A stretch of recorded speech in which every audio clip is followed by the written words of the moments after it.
And if you are, been watching what has been happening in Parliament, well, there's a bill that was introduced sometime last year, and this is about the Alcoholic Drinks Control Bill 2020.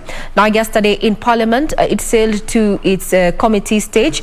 And if it actually passes, the proposals is that beer manufacturers, other brewers, will not be allowed to advertise during watershed periods because the members of Parliament who are actually supporting this particular bill was saying that alcohol advertisements around alcoholic drinks are always embedded in shows such as the primetime news or football, and youth have taken it, or rather have been enculturated to alcoholism as a form of doing better in life. So get to our website, get the details of what has been happening in Parliament, as well as corridors of justice. Remember, we also welcome your feedback.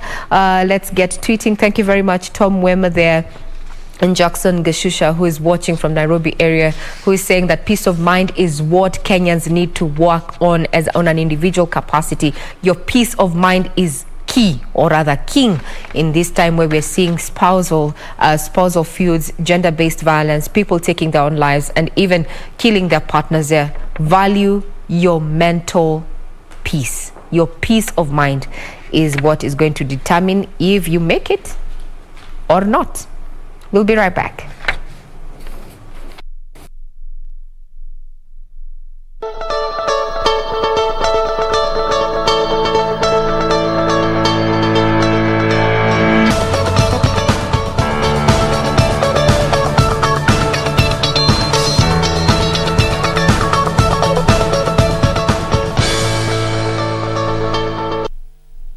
Okay, and at 16 minutes past 7, let's take a look at how the roads are looking like in terms of traffic. And today, like I mentioned, we'll be focusing on what is happening around Nyayo Stadium and also give you the latest on what is happening along Langata Road in regards to that crackdown by the police there. But right now, let's just take a quick look on the traffic flow around the Nyayo Stadium roundabout. This is how the roundabout looks like, at least not that bad.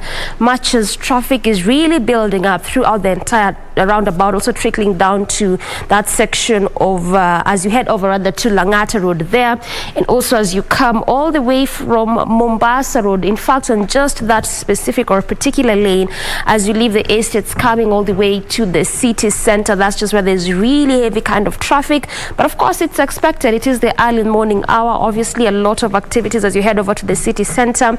Not forgetting the fact that we are also in the in the school reopening week, and again, in addition, the kind of construction going on around or along Mombasa Road. So obviously this is perhaps what you'd expect to see, and so clearly just simply means that if you're coming to the city center this morning, if at all you are using Mombasa Road, or even as you leave the Nyayo Stadium roundabout through Uhuru Highway, you might just perhaps have to make do with this heavy kind of traffic all through that entire section, because obviously around this area there's no alternative route. But if you are past the roundabout, then you'll just have to come through Uhuru Highway all through that entire area as you head over to the city center, also via the Bunyala roundabout. Heavy kind of traffic there. So again, also on this section there's really no alternative route.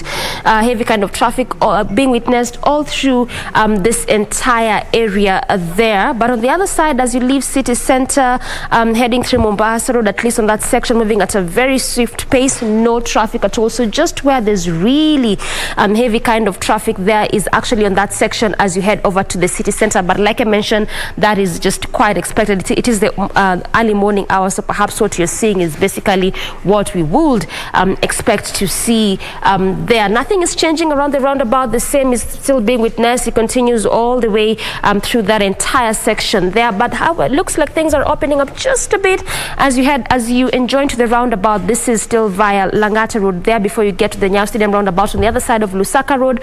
At least also not bad. This comes all the way from the other side of Enterprise Road. So perhaps in as much as there's really heavy kind of traffic on major parts along this route, we need not look at alternative routes, at least as of now. And this is how it's looking like in terms of traffic at just 19 minutes past 7.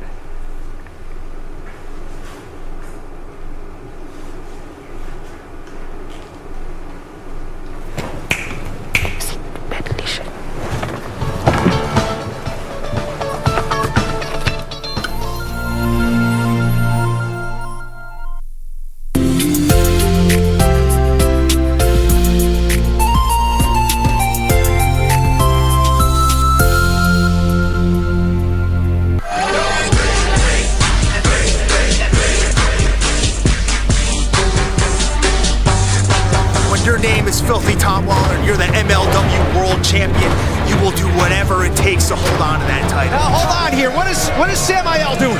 We've seen these guys use paints and spikes and gas cans and kick it off. Here's Scott.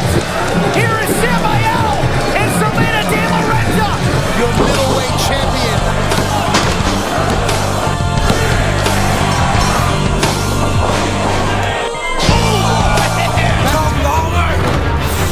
You better be ready for a beating. Get used to seeing this sight.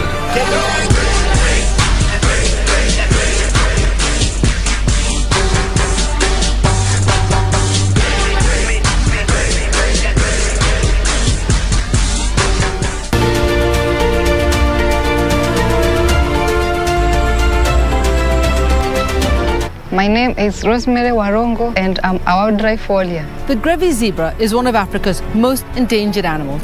In Kenya we have 2,812. How they live as families, it's just like the way we live at home. All you need is a camera. Take a photograph. I just take the image and drag it in the software. Upload it onto the website and participate as a citizen scientist. This is Wildlife Warriors. And I'm Paula Cohon.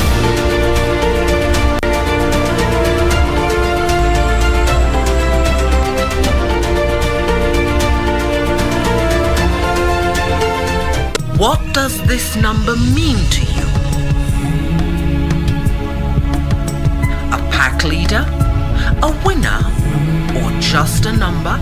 To us, it means freshness, boldness, vibrancy and heritage. That's why at KBC Channel 1, we make it easier for you to pop up your family entertainment to a fresh, exciting and colorful bouquet.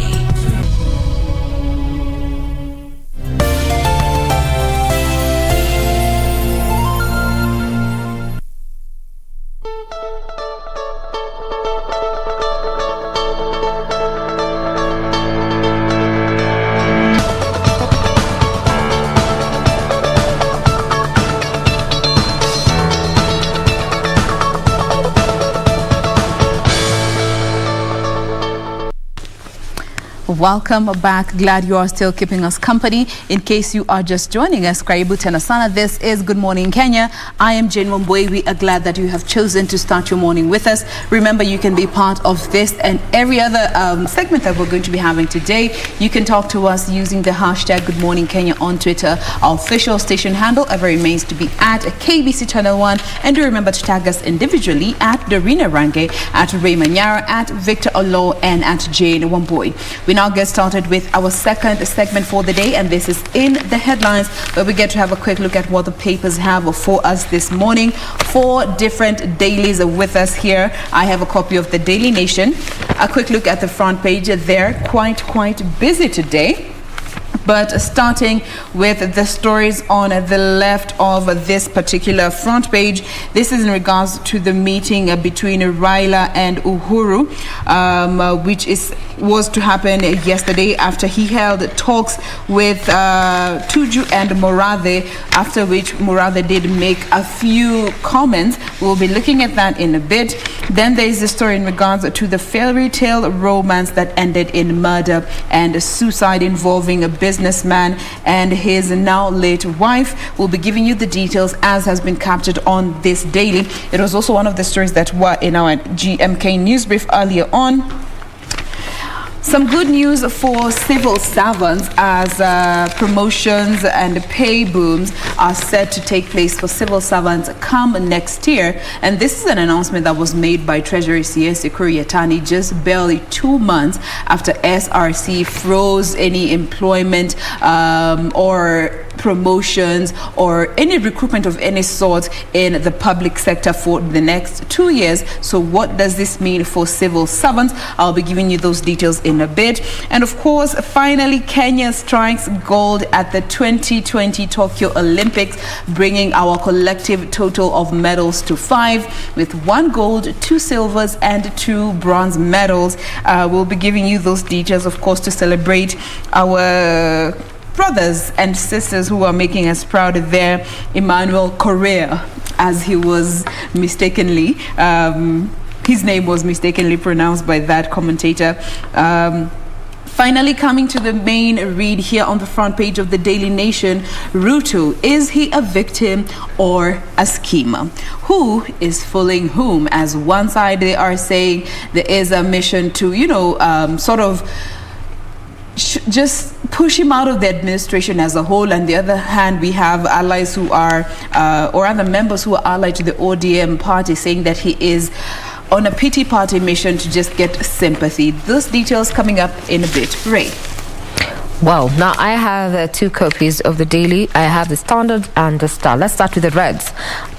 Front page, it's matters of politics. That's a story that we had highlighted there on our KBC GMK news briefs there on the issue of, the Deputy President William Ruto responding to just the hula baloo about his aborted visit to Uganda there. Now he goes on to reveal how things fell apart. You remember, you can get this on our website, that is www.kbc.co.ke.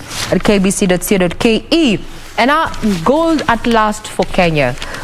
When Team Kenya left for Tokyo, we were all expectant and we were waiting for the races because we all know where our strengths are. And it was going to turn out to be a week of disappointment if we did not at least bag a goal. Well, Korir did that for us yesterday. Emmanuel Korir there has found himself on the front page yet again of the Star, and in regard to his performance there.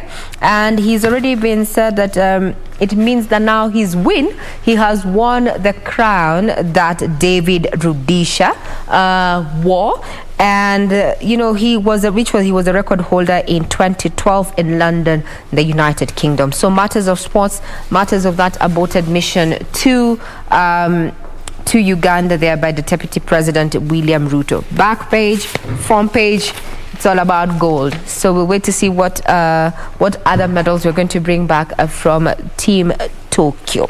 That's what we have on the front page of the Standard. Before I get to look at what the scribes here have picked up in as far as the Standard is concerned, and ushering the Star, Doreen.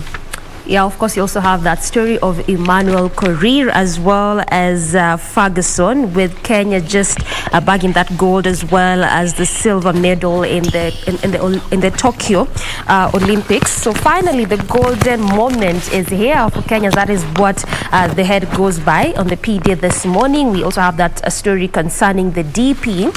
They were out to humiliate me. That is what the Deputy President says. Just further on, continue to say that the DP says persons who blocked his private visit to Uganda on Monday wanted to portray him as worthless and weak. But Kibisho insists that he must seek President's nod to travel. This story this morning has been cut out from page 4 through 6, obviously just taking a bigger part of the paper this morning, and I'll be highlighting to you what exactly the DP means by that particular statement, and perhaps what it entails and means for him as a whole. And still sticking back with matters of politics, dress code controversy in House as first UDA lawmaker sworn in. That is the Kiamba MP, that is John Juguna. Yesterday we saw the MPs donning on colors allied to the UDA, that is yellow, green, there, black. So what does this mean? Also, I'll be telling you all about that in just a short while, as well as the Kiambu couple in mystery murder was in a frosty relationship. That is the details that we are now getting of the man, the 42 rather, who killed his 30-year-old wife and ended up killing himself as well. So of course that is perhaps how the front page of the People's Daily looks like this morning in a nutshell. Let me bring you back to the Star. Quite an interesting front page there. Matters of the Uganda visit by the Deputy President still making its way on the front page. But now we also have a couple of human interest stories, and I want to sample 3 of them and rope in my colleagues here. There were demonstrations that were held in Embu over, the arrest of varsity students, brother, 22-year-old and a 19-year-old, who were later found dead at the Embu General Hospital mortuary there. And there was quite the Star there. This caused a stir in Embu, and we had the details there. Investigations are ongoing after exactly what happened, to ascertain what happened when these two were allegedly arrested by the Manyata police for flaunting curfew safety protocols. They have been founded, and may their souls rest in peace, but justice needs to be served. Now, we have been seeing running battles with city or other county council askaris. Now, in a twist of fate, so to speak, is that now askaris have to pay 427,000 for knocking out a hawker's teeth.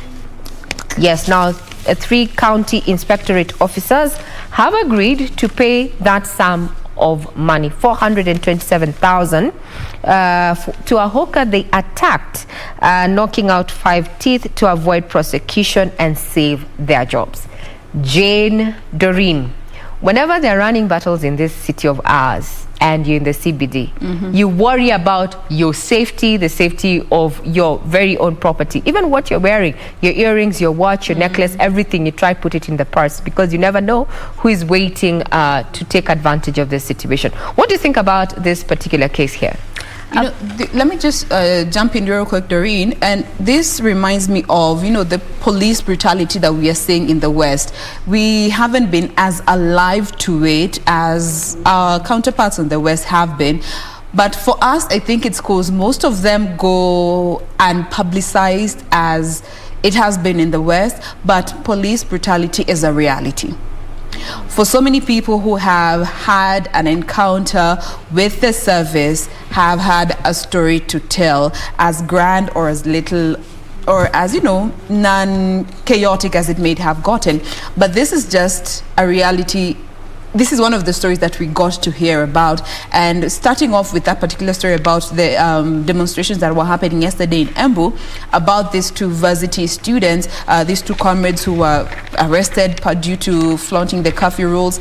Then the next thing, you hear them in the mortuary, what transpired between them being arrested and them ending up at the mortuary. Stories, there is something that needs to be cleared up about what transpired there. And then again, when we also have these demonstrations, even just here in town, when we are having the police and the hawkers or the motorcycle operators just chasing each other across the street, it's always an ugly process, an ugly encounter for the common mwananchi if you have been caught in that scuffle. Yeah. Trust me, I have. Unabakingi hapo umechukua kaskafu umejirapu unakuwa self-contained. Because if you don't, and you just find like a corner to stash yourself, if you don't, you will be utavuto into that scuffle, or you will be hurt, or there will be someone who will be looking to take advantage of that chaos. Doreen, what's your experience? Nairobi. Fast or 4? Honestly, I've not really had a bad experience, but I have watched one to a point where I just stood and I was like, is this really happening? And actually, as you were reading that story, I remember that I came across it in the morning, and the major reason as to why perhaps these kanjos will have to pay whatever it is that they're paying is because the hawker, whose name is Anthony Maina, was not able to pay 100 shillings in bribe to the hawkers, to the kanjos. So that is why the city council clobbered the man with a metal rod, and at that point the man was handcuffed. So it just meant he could not defend himself up until the city council were found guilty. And looking at what they have to pay, I think it's in order, and perhaps that needed to be done, because the way you're saying, one boy, sometimes you actually met in between the scuffle, and sometimes there's nothing really much you can do about it, because when you look at this particular case, this man was handcuffed, he couldn't do nothing. I think his lower teeth, all of he's lost 5 teeth. All of five teeth. And these are your permanent teeth. Just because of 100 shillings bribe. Yeah, and you'd wonder if he was on the wrong, why couldn't they have arrested him instead of actually asking for this bribe? But you know, you also remember a little over a couple of months ago what happened in Kisumu. Again with the city council officers and the lady that they dragged in their pickup truck. Yes. So 2 incidents less than 3 months apart. Different counties. Different counties, but still involving the same unit or department. Yes. And just to the compensation, just to sum it up, the compensation includes loss and damage of 5 teeth at 60,000 each tooth, a broken jaw connection at 56,000 shillings, transportation cost of 4,000 shillings, food of 37,800, rent of 15,000, and clinic visits of 14,000. Now this is according to the agreement that 160 shillings will be paid on Tuesday in cash, while 50,000 was to be paid on Wednesday through mobile money. The final payment is the balance of 217,200 will be paid on or before August 17th, as the agreement reads. Now, if this particular inspectorate officers do not comply, minor will be taking legal recourse. Remember, this is a negotiation between, the county inspectorate officers and this particular hooker. So if these three do not honor this particular agreement, minor is willing to go to court for that.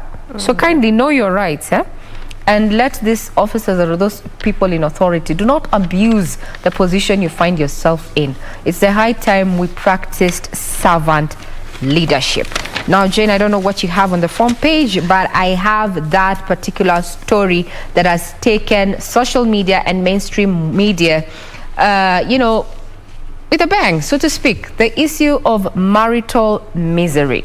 Yes, the scribe here has said, or rather has chosen this kicker. Kiambu man impotent but never told wife, furious at pregnancy. Wow. So what's your version, Jane? Here they have captioned it as marital strife ends in murder-suicide. And the PD has captioned it, Kiambu couple in mystery murder was in a frosty relationship. Now, let's go to the details. I don't know, let's get to the details and also welcome your views. Remember that we are live and you can reach us on Twitter at KBC Channel 1 News, at Raymanyara, at Jane Wamboi, and at Doreen Arange. So this is what we know so far. The couple had been married for 5 years, but never had children. And that was a problem. Jonathan Mokindi, aged 42, didn't want children, while Philomena Njeri, aged 30, became desperate for a family. He never told Njeri that he was impotent. They even tried IVF. He knew it wouldn't work. When she became pregnant, he knew that she had a secret lover, and he couldn't live with the knowledge of betrayal. Issue of honesty, openness, disclosure to your partner. It's an all-female panel this morning on Good Morning Kenya, but we welcome your view. What do you think? We're not trying to justify the murder-suicide. Yeah, we're talking about the backstory, for that matter. Yeah, the backstory. Let me just add to a bit of the backstory, and this is as per what has been captured on this daily. It is not my version. Yeah. All we are reading is from what we have on these papers. Yesterday we were just talking about how if you don't read the paper, you are not informed, and if you read it, you're misinformed. So what do? You just have to make a decision from what you get. Now here, Mukundi, aged 42, Njeri, aged 30. Here they say they had a troubled marriage. They had been together for almost 10 years. It is said that they got together, this is as per Njeri's friend who contributed to this piece, say that she desired the high life from her days in Zitech University, and she got married immediately after she finished her college studies when she met Mukundi. They lived their high life. She loved partying and traveling. Most of her birthdays were celebrated in either Mombasa or Diani, and beneath all this traveling, fun, and good life, it is said that their marriage was rocked with trouble. When they had a look at their social media, they would find pictures of her with her husband. If not the both of them, it was either showing the good life that they enjoyed, the trips they were on, or when they were at these entertainment sports, or showcasing their mansion or vehicles. But there are also a few friends who disclosed to officers here saying that they were having marital problems, and over the past year, their arguments dramatically increased. Those who knew the couple say they had difficulties getting a child. Others say Jerry was partying too much, something that her husband did not like. And there are those who say that Mukundi, who was a licensed firearm holder, had a problem managing his temper and was overprotective of his beautiful wife, Jerry. And they went on to say that Mukundi was a very temperamental person and got irritated easily. D. What version does your paper have? Yeah, there's so many versions out here. Yeah, there are. And let me just pick something from what the PD is highlighting. Then perhaps I can say what I think about this. And I won't really go so much into what the PD is saying, because it looks like it's almost similar with the Standard and the Daily Nation. But just to pick an excerpt on this article is that the Scribe is saying that the Kiambu couple, whose bodies were found with gunshot wounds in their house, was said to have been in a frosty relationship before the man reportedly shot his wife and turned the gun on himself. And drawing from both from what both of you, Ray and Jane, you've just highlighted there.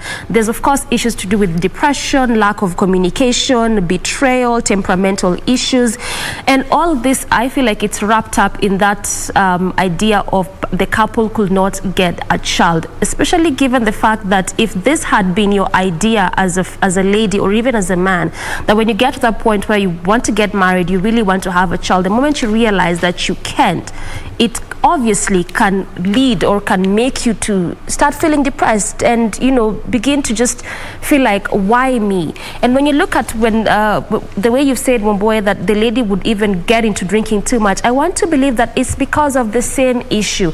Now when you look at how this is panning out, it's really, for me, I feel like it really boils down to lack of proper communication, because if the man knew very well that he could not sire a child, why was it difficult for him to converse that with the lady, for the lady to decide if I'm actually going to get into this marriage or not?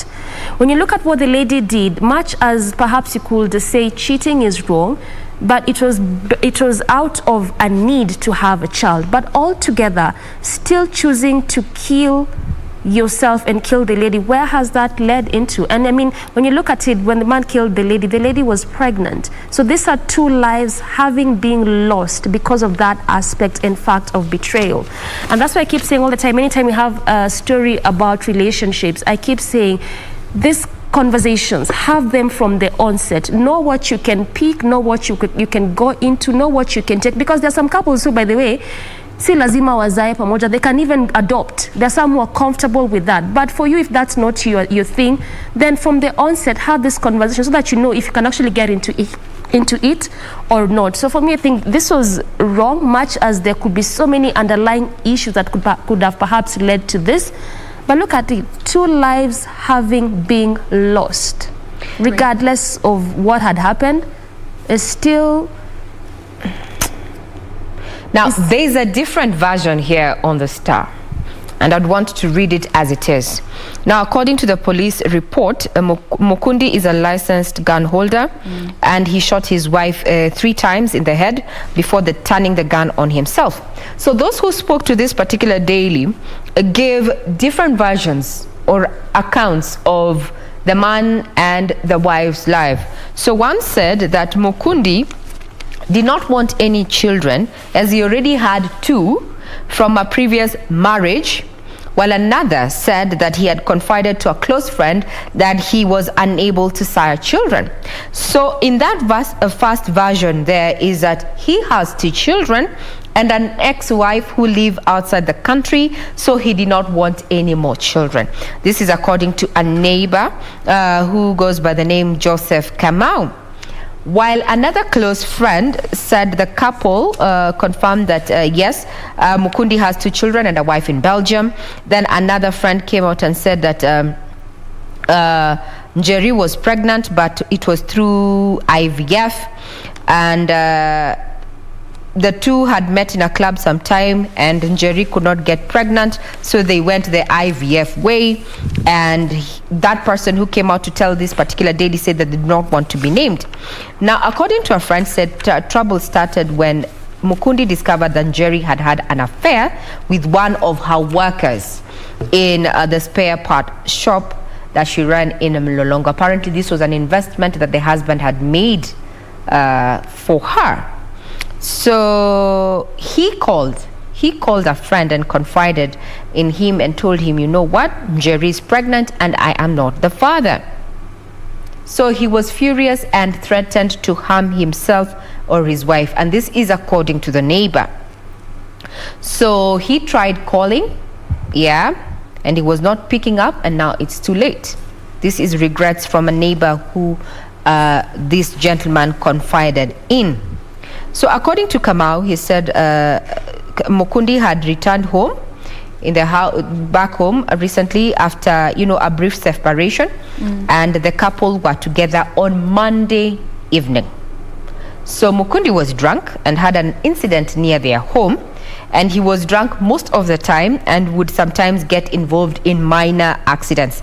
Now, according to Kiambu DCIO Dennis Wekesa, he confirmed that the couple had separated for 2 months before the murder-suicide. So according to Wekesa, Mukundi had been trying to reach Njeri on the phone, hoping to reconcile on Monday, and they met for lunch. In the evening, as they were parting ways, he got into an accident nearby and hit a wall. And he called Njeri, whom they had had lunch with, to come in and rescue. And that's when his driver took the car to the Kiambu police station. They had agreed to go to the station the following morning. And that's why they believe that Njeri was in that house during that time. Now, we have issues. All these dailies have their own versions, but one thing that they agree on is that 2 lives were lost. That of Mukundi, 42, Njeri, who was aged 30, 3 gunshot wounds on Njeri, and a single bullet wound on Mukundi. Now, Dee, you had mentioned something about communicating before relationships, before getting into a relationship or a marriage. But realistically speaking, this is not something that you just know to do. This is something that you need to have been taught to know its importance. But how many of us have grown up in a household that you are taught to have those hard conversations before you get into committed or long-term or marriage relationships, for that matter? How many of us come from a home that they can actually say, these are part of the conversations that you need to have before you get into a long-term relationship, or you figure it out as you go? A majority of us figure it out as we go, because remember, even the conversation around sexual health reproduction has for a long time been considered taboo, where the best that is told or shared to children is that if you're a girl, do not associate with boys. We don't want you to get pregnant. Bad manners. And that is bad manners. But no parent, no guardian has really taken time to tell you know what? This is what happens. At a certain age, this is what happens. If you do this, you're going to get this. If you do this, these are the consequences. We gloss over. But I think it's the high time until it happens, then you react to it. Yeah, they react. We're always chasing, trying to correct mistakes. Yet we have an opportunity as parents and guardians to have that candid conversation with our children, because we need to be alive to the fact that times are changing. Absolutely. If you do not teach your daughter, your son, what it means, to be responsible, the world will teach them. And it will teach them in a way you wouldn't want to be taught a lesson, a life-changing lesson. And now let's talk about away from the child. You've brought in a very good question, a very good aspect. Today people are dating. Let's talk about the, middle age, 25 all the way to 35, 40. People are dating, but are partners having those candid conversations. So if today you find yourself impotent, or as a man you're shooting blanks, or your sperm count is low, are you ready to have those tests, those conversations with the person you want to tie a knot with? Before you marry them. Before you marry them, so that they can make a decision. Yeah. Am I still An going to informed be decision. marrying this man in as much that he cannot give me a child? Or are we going to get into this relationship and go for IVF? Is he open for that? Can we get even a surrogate? You know, how are we having those conversations, or are we just assuming that when two people get together, they'll get an offspring? And if they don't, it's most of the time the lady woman who has issues. Yeah. Utatuzalia lini? Those questions that the mother-in-law asks. Hamutaki kuongeza kingine? They're always directed to the woman. But reality now is coming out clear that this is not just a woman issue. Also, the man has to take up a role. Remember, it takes two to tango. Yeah. And biology dictates a woman cannot have a child without a man, and a man cannot sire a child without the woman. It's not a question of who will bear more responsibility. It's a 50-50 situation, biologically speaking. So sometimes there's also that aspect of culture, because the way we are saying, it's always bent towards the woman. It's a woman's issue. It's the same way we bring in the issue of contraception, vasectomy, tubal ligation. Actually, vasectomy is something that men are still not on with it. And now I'm looking at how would a woman take it when the man comes out and say, you know what, I'm impotent? Are you in a relationship where you're secure in who you are, and the person you're with is going to take you with your shortfalls and your strengths too? Because there's some things you can't change. There are women who have a condition also that forces spermicide, that they can never get pregnant the normal way. Are we ready to have those conversations? I think this is something we need to address on Family Check. Jane, probably next week. That's what I'm saying. These are things that start in the family, in the household space. And if you didn't learn them there, you will learn the hard way. And but sadly, the hard way is always very violent. Yeah, but it also, chooses violence. Jade, as you say that, okay, of course what you're saying is true. It begins from the family, because I mean, if you are raised in that house where people don't talk, when you have issues, you just suppress yourself until you can figure it out. That could perhaps you could grow that way. But also there's a flip side where there are those that actually know fully well that because of this condition as a woman you can't sire a child, or because of this condition as a man you can't sire a child, but you are scared to tell your partner. Why? Because of the fear of the unknown, that perhaps I love this person so much that when I tell them wataniacha, then you just say, we'll figure it as we go along, as we move along. Then when you actually get married, you realize, by the way, there's nothing to figure out. This thing was as real as it could get, and I can't give birth, or this person cannot make me pregnant. And then you start having all these depressions and all these issues that perhaps would lead to what we are now seeing, murder cases, because you knew and you couldn't say because of the fear of the unknown. So there's two sides of this kind of conversations. We need to have premarital counseling, not just for Christians. Anyone who is willing or working at settling with another person, they need to have this premarital counseling to address these emerging issues, because we're in the 21st century. Things are different. This is no longer a setup where the parents negotiate that we want our daughter to be married in family XYZ because we have a bond XYZ. Things are emerging. People are meeting online. People are meeting in church. People are meeting on the roadside and deciding, you know what, I've been looking for you all my life. But in as much as you have found me, for the long haul, are we ready to tackle issues and create a path where we will not have these issues? You can imagine, a family has lost a daughter, a family has lost a son. You know, I have a friend yesterday who was asking guys on Instagram, just randomly. She was giving her experience. This is Georgina. Hi, Georgina. She's a follower of Good Morning Kenya.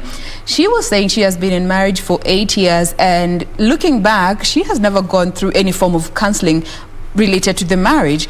And she was just asking guys, would you prefer premarital counseling, or you get counseling as and when the occasion presents itself in the marriage? And the majority of people said premarital to the left, to tender counseling as and when issues come up. No, in my experience, and nobody asked me, in my experience, I would go for the pre.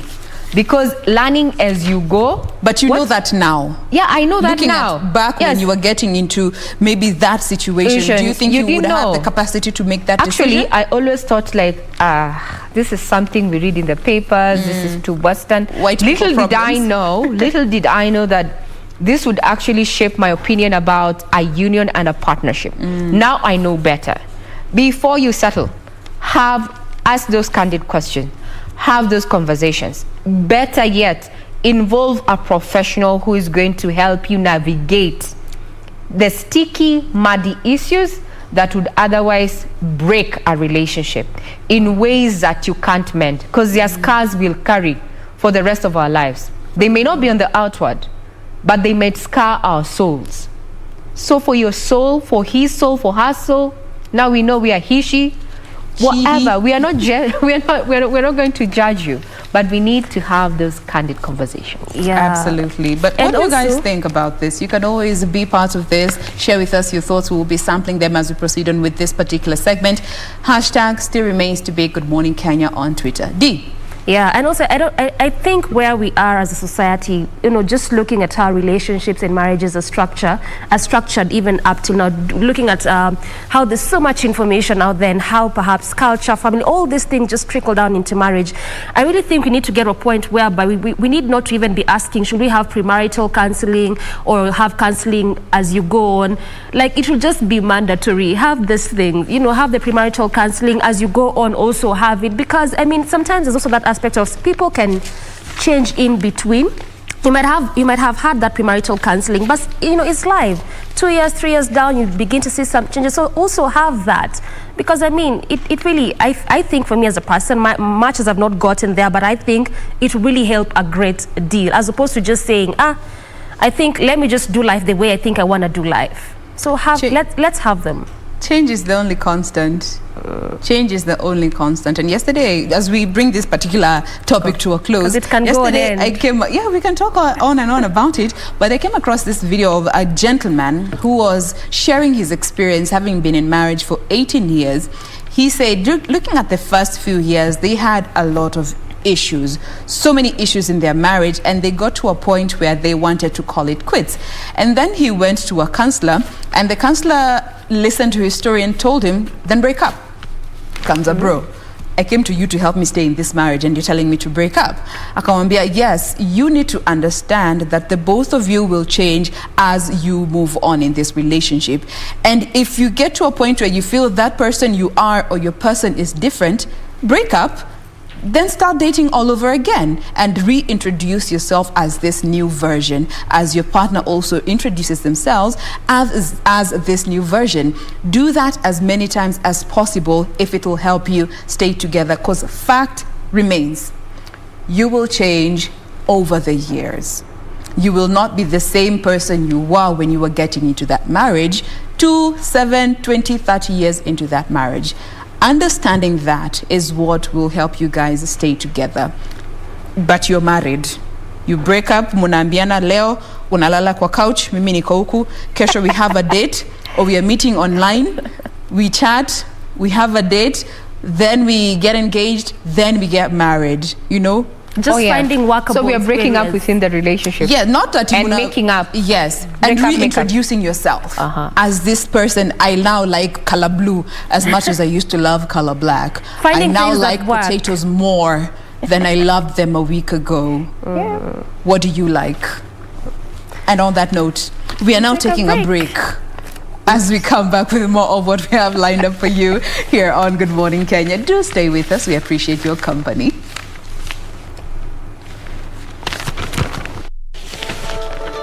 I can't hear now.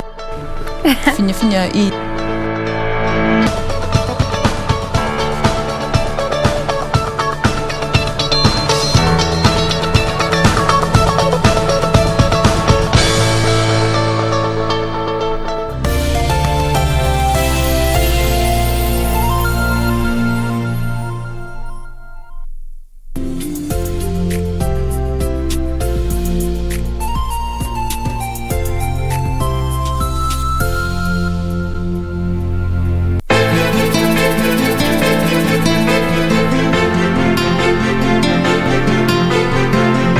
nisaidie na simu kakangu, niwapigie watu wangu waje wanisaidie.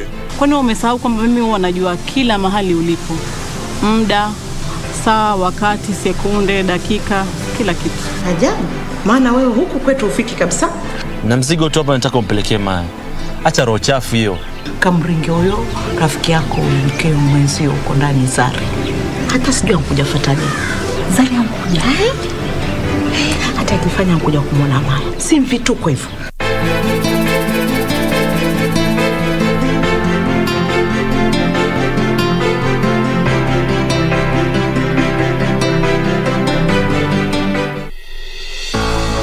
The global spending on research and development reached an all-time high of $1.7 trillion in the year 2020. And 10 countries account for 80% of this budget. And Kenya is not a member of this elite club. We are training our people, we are guiding our people so that they don't only depend on buying what is coming from abroad, but developing their own and also competing with the giants that are, and they'll reach there. This week on Inside Government, our focus is on R&D, the hit and the misses, and of course, the lessons learned. Right here on KBC Channel.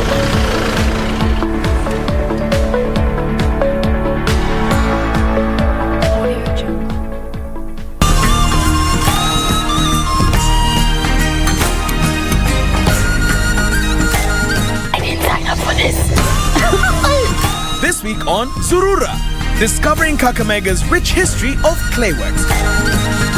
Showroom. Yes. Where we visit Kenya's last rainforest. Please enter at your own risk. His Royal Highness, and also get to meet Kenya's last and only reigning monarch. That's coming right up on Surura. Find your adventure.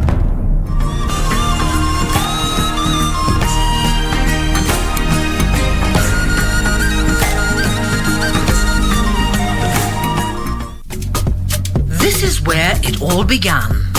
As the mother of broadcasting in Kenya, you can trust KBC to bring you authentic news and programs to your living room. As KBC, we take pride in our unrivaled heritage as Kenya's trusted national broadcaster. Commanding over 92% digital television signal coverage of our country, 23 radio services that cut across our entire language spectrum,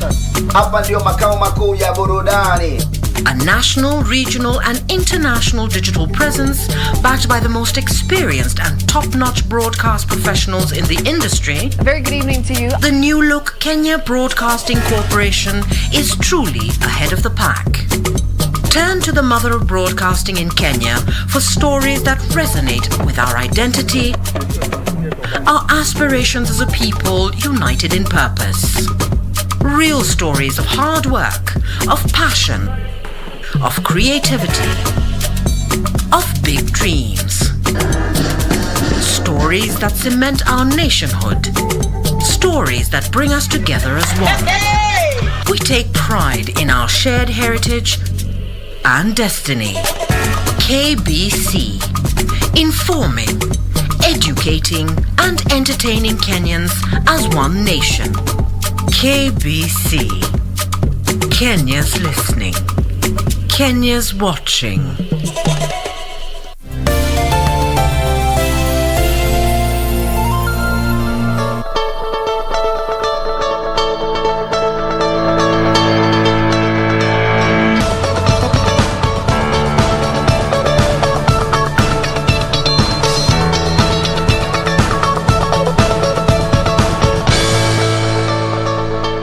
Welcome back to the program. We still continue with our segment in the headlines. And before we continue unpacking various other stories for you of what we have inside the various dailies that we have, perhaps I can just read a comment based on that story that we were discussing before we went on break, that Kiambu murder there. And this is just Kevin saying, but if I'm impotent as a man, there are many single mothers out there. I just marry one who has like 2 or 3 kids and life moves on, or life goes on.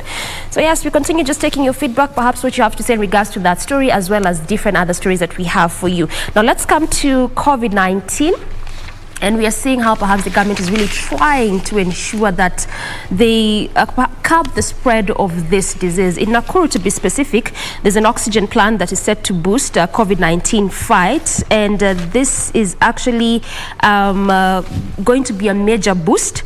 And this is after 2,000-litre oxygen plant, the second biggest in the country, was launched at Nakuru Level 5 Hospital. That was yesterday. So this particular oxygen plant was launched yesterday at Nakuru Level 5 Hospital. The representing governor, that is Lee Kinyanjui, in the groundbreaking ceremony. The deputy governor, Eric Korir, described the plant as a milestone in the delivery of health services. He also added that the country has consistently allocated about 35% of its budget to the sector annually, that is to the health sector. So at least that's a bit of a reprieve when it comes to that particular aspect. Again, we continue to see how the medics are complaining and how they really want the government to just step up and ensure they help in the fight against COVID-19. And perhaps you've seen the government coming out in various ways to ensure that the spread of COVID-19 is properly curbed. Away from COVID-19, let's come to the issue of plastic bags. If you can remember, in 2017, that was when there was that ban on plastic bags. But it looks like it has sort of been a bit of a tussle in terms of ensuring that that ban is complete, in terms of just taking it 100%. So now the National Environment Management Authority, that is NEMA, from next week, that is from Monday next week, they will start a major crackdown on single use of plastic bags across the country. This was mentioned by the NEMA DG, that is Mamo Boru, and he said that the war on single use of plastic bags is yet to be won completely at 100% the way they had envisioned it, saying that at least as of now, in as much as it's at 90 to 91%, they still want it to be full. And the major challenge that has been posed is because of neighboring countries, especially those coming from neighboring countries where there's no that ban. That has been a major tussle and a major challenge for NEMA to completely ban the issue of plastic bags. So beware that from next week, if at all you are a trader, perhaps a small scale or a medium scale trader, and you still use this plastic bags, from next week NEMA will begin a crackdown on the complete ban of those plastic bags. Ray. Now, plastic bags, climate change and such. There's a report here that has been captured in one of the dailies, to be precise. The Star there just tells you why there's a different temperature change, especially if you're going down to the coast. So over the last few weeks, people along the coast have been donning sweaters and hoodies. This is not a scene that you link Mombasa with the high temperatures as we know with. So experts are saying that, issues of climate change are on the rise. Now it is cold. It may not be raining, but it is cold. There are gushes of cold winds hitting the coastal region. So yes, when you talk about strides that we have made in as far as environmental conservation is concerned in light of climate change, well, I think we're walking in the right direction. But however, Africa, to be precise, is playing catch-up. And we also have a discovery, or rather some students who are from JKUAT as well as the Kenyatta University, who have come up with some technology that is going to help us monitor the locust movement. Remember, this was a phenomena that had not been witnessed in the last 70 years when we first had our first locust invasion here. And over the last year, being 2020, we've been seeing this swarm of locusts migrating from Somalia, Ethiopia, and such, going where rather moving with the winds and destroying property. So when it comes to matters of climate change, I think humans and human development, we really need to work at, just being, in the words of Martha Karua, being what we put into the soil is what we're going to get. Or rather, we take care of the environment and the environment will take care of us. Now, talking about lecturers. Now, apparently, there's a new payment plan pegged on the courses they teach. Yes. So currently, all lecturers and who fall under the same category take home equal salaries regardless of the courses they teach. And now there's a new push to peg those salaries on what they teach as stipulated in the Universities Act. This means that the university academic staff will get paid based on the workload as opposed to the present method where lecturers earn uniform pay across board. What do you think? This is a proposal. What do you think, Jay? Well, company, you have to fit into a job group, that's fine. But I'm always of the opinion you are paid as much as you work. Okay. Doreen, Jane says that you're paid. She's of the school of thought where, you know, you need to earn. If your earnings correlate with you pay me your for work. that. Doreen? I share the same thought because I mean, if I'm giving service, if I'm giving services up to this extent, so why should you pay me less than that? Now, let me share the as captured here on this particular daily, the views of Geoffrey Monari. He's UFB executive. He says, for example, the DUC, and this is the differentiated unit cost, which is also provided for in the Universities Act under section 54(4)D. It says it has lumped specific costs for programs into clusters of 18, ranging from the lowest being 144,000 for humanities and the highest being 720 for dentistry. So this means, technically, that lecturers teaching dentistry may not earn equal pay as those in the same category but teaching humanities. Now, this is because the workload is not the same. The amount of time needed to prepare to teach the courses, the amount of research needed to prepare, the equipment we'll be keeping tabs on this particular development because WASU Secretary General Constantine Wasonga has been quoted saying that the plan will not work and we shall challenge it in court. How will they distinguish lecturers for sciences and humanities when deciding how to pay them? We welcome your feedback. We're still live. Do not go away. We can get us on Twitter at KBC Channel 1 News. We'll be right back.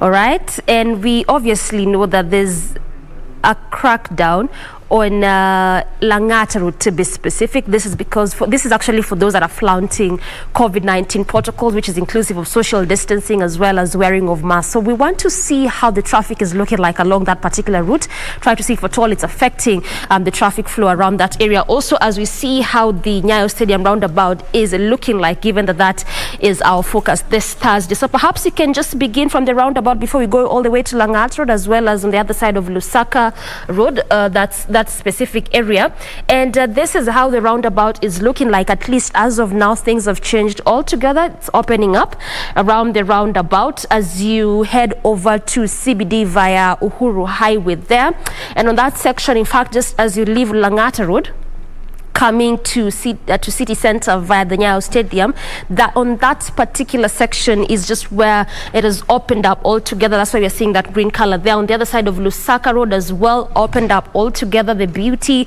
is that it's actually on both lanes, moving at a very, very swift pace. Just as you get to the roundabout is where things are getting a bit thick, but altogether manageable kind of traffic. Also, as you branch from the roundabout, as you head over to Uhuru Highway there, on that section where there's traffic, if I can mention every kind of traffic, is on that particular lane as you come to the CBD. But again, like I keep mentioning, it's obvious, it's the early morning hour, definitely, so we'd expect to see every kind of traffic.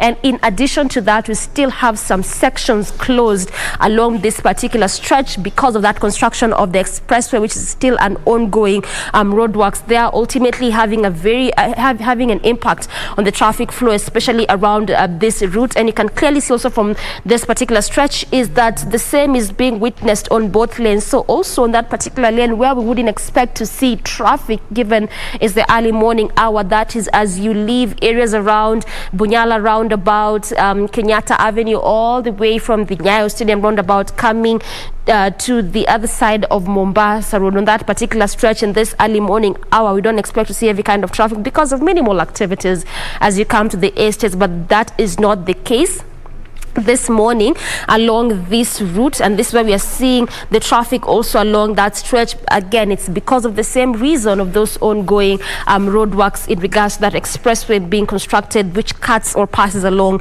this particular stretch. When it comes to Langat Road as well, not so bad, given the fact that we had that crackdown in the morning because of those flaunting COVID protocols. We perhaps would have expected to see heavy kind of traffic on this stretch, but right now moving at a very swift pace. Again, the beauty is that it's actually on both lanes. Just as you get to the Madaraka roundabout, as you head over to branch off to the other side of Nairobi West, is just where there's a bit of a traffic on those two sections in around the roundabout. As you get to branch off to these two slip roads, that's just where there's a bit of a traffic, but at least altogether still a manageable kind of traffic. The same continues also as you leave the Timor roundabout on that stretch, again as you come to the city center. So in as much as we would have perhaps expected to see traffic because of that crackdown, there's also the fact that there's still some ongoing constructions, especially around the Timor roundabout, in regards to that overpass as well as the underpass that is being constructed along Langata Road to ease the traffic flow. So given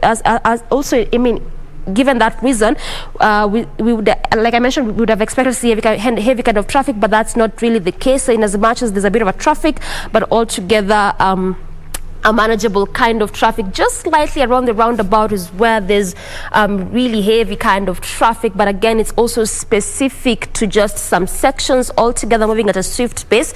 So again, perhaps if you do not want to make through the traffic flow as you leave the Nyayo Stadium roundabout going through Uhuru Highway, you can alternatively use Mbagathi Way as your alternative route there. And that is how the traffic is looking like this morning around the Nyayo Stadium roundabout as well as Langata Road.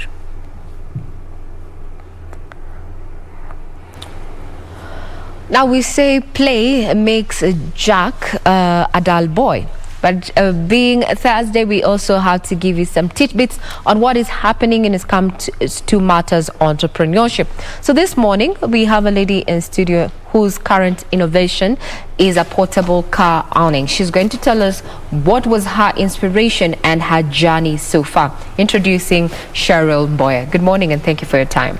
Good morning. Thank you so much. So whenever people hear awning, they really don't know what that means. They can't even have a mental picture of the innovation we're talking about. Maybe just paint a picture. What is this gadget or equipment, so to speak? Thank you so much once again. An awning is basically a sunshade. It's a shade. It's synonymous to a shade. So when we talk about an awning, we are talking about a shade. Yeah, it's a shade. And now we're talking about a shade that is attached to a car. Not really. When we talk about the portable car shade, it is a car shade, or a portable car awning rather. It's a car shade that is actually portable. That you can pack it in your boot and go. Yeah. We'd want to understand why in all those innovations that anyone could think of, why did you land on this one? What was your inspiration for this? My inspiration to this is actually based on our potential clients who are basically motorists and vehicle owners. I noticed that, you know, vehicle owners and motorists actually face a really big problem or a really big challenge when it comes to, you know, parking. And we talk about parking under shades because we currently have inbuilt shades and also tree shades. And we know that inbuilt shades are actually minimum in, you know, in terms of the amount, especially when it comes to buildings, and they're actually designated to several people. So if you visit a building, you might not get you know, an inbuilt shade to park your vehicle in. And for the tree shade, we currently don't have enough tree shades in, you know, in Kenya and globally. CBD, yes. Exactly, you know, due to the shading of trees. So you find so many car owners and motorists are actually forced to park their cars, just under the direct sunlight. And now this actually now brings us to the detriments of, exposure of your vehicle to the sun. We are talking about not only the exterior but also the interior, not only the car paint, we're also talking about the engine, the car seats, and all other paint, the windscreen and the windows. So it's actually causing so much harm when you come to find out that so many people invest in their cars, so many people buy their cars at a, it's not a throwaway price, it's a foot and an arm. It's an investment, so to speak. Purchasing a car is an investment. And now that was the inspiration for this. Yes, tree cover, especially within the CBD, is minimal. And you've rightfully put, if you go to an office, there is a specific shade or other parking slot for a person. So what happens? Is this particular car awning, does it fit all? Does it fit all, or do you have some for SUVs and for small cars, such and such? Do you have a distinction, or is it a free to go, or rather free size to go? Well, it comes in one size, but in this particular innovation, we have incorporated advanced technology and artificial intelligence to be able to ensure that if you actually purchase this awning, and say for example you have two vehicles, a SUV and a saloon car, you can actually use this one awning that will be able to fit all models. So what happens is once you key in your specification in an app that is actually specialized, okay, it's not really specialized, but it is adapted to both all types of phones, tablets, laptops, and also the digitized watches. You will fill in your car specification, and it will extract the model from the app. Then it will be able to adjust itself according to the size of the vehicle. So it's a smart gadget. It is. It's a smart shade. It is. You don't roll it up yourself. We do not expect to be climbing on top of the car and fixing it ourselves. No. Intelligence. Now, talking about AI, we have heard, and even reports have indicated that we're in the 21st century. We are. And matters of industrialization, the fourth industrial revolution, it's coming. It's here. From where you sit, what is your take in regard to us and the role that the youth is playing, in fast-tracking the fourth industrial revolution in the country? Thank you so much. I believe that the youth, we are currently the most innovative generation. And when I talk about innovative generation, we find so many youths are actually able to adapt themselves in this current growing technological world. We're able to adjust ourselves with whatever we can, with the products we provide, with the services we provide, to actually be able to incorporate technology that will be able to be a fit in this current society. Government has been at the fore when it says it wants to support the youth and innovation, and it has rolled out quite a series of programs, from the Ajira program to such and such. For a person who's already in the value chain and you fall in the bracket of being a youth, have you felt the trickle-down effect of these interventions? Yes, I have. I have felt this, the effect, because the government, as you've mentioned, is actually trying to tap into the intellectual and the creative capabilities of the youth.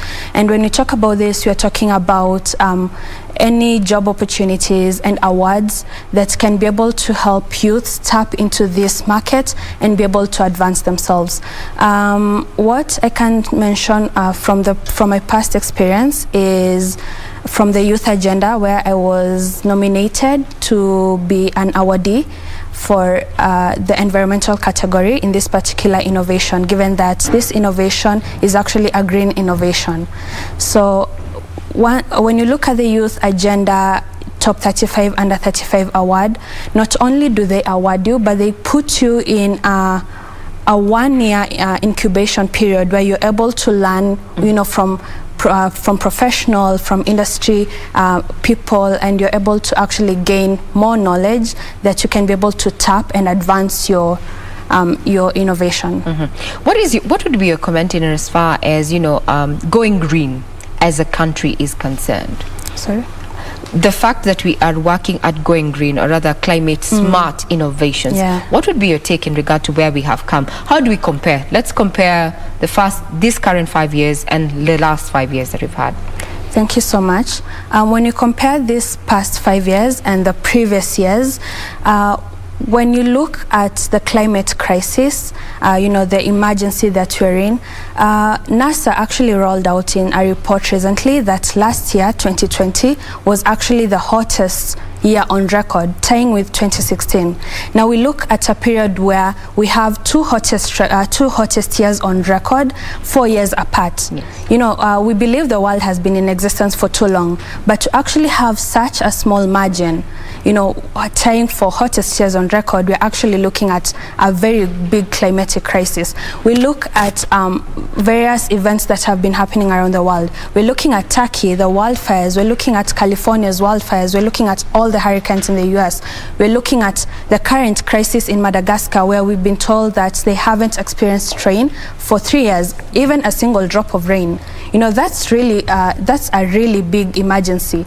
So what I'd say is, as much as the government is trying to help us advance, we also need to tap in as individuals, as corporate people, as the society at large, to be able to mainstream environmental issues, because it is only up to us to reverse this climatic crisis, because we don't want to get into a situation in Kenya where we are now facing really big climatic emergencies, really big climatic crisis. I think Africa gets away, and this is totally my opinion, I think Africa gets away from this major climatic anomalies because of where we are in between the equator and such, where we find ourselves, especially as a country. But that doesn't mean we are immune. Climate change is real.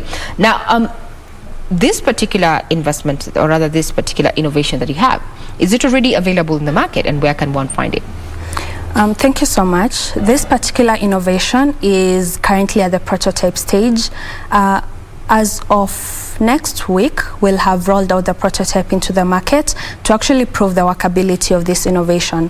So we hope by September to actually have it rolled out into the market, so that motorists and vehicle owners can actually enjoy the investment they'll put into this particular product. I like the way you actually brighten up when you're talking about we're going to be testing, and after that it might actually be in the market. What are your expectations when you actually see your innovation in use? What are you anticipating? I'm anticipating the joy that comes in with using this particular product, because as I mentioned, buying cars isn't cheap, and maintaining them isn't cheaper either. Yes. So when you actually invest in this product, when you buy it, you'll be actually saving so much of your time, of your energy. And given that it's fully automated, we have made it disability user friendly. We have incorporated so much advanced technology to it, to ensure that as we grow in this technological advanced situation, we're also growing with it. Man versus machine. It is. It is the age. It is the age. Now, you've told us about your inspiration, but what has been Cheryl Mboya's experience? Because this is a one-off. This is not. It's still kawaida. Let me just use it's Thursday, we can do that. It's your kawaida. So what has been your personal experience through this journey?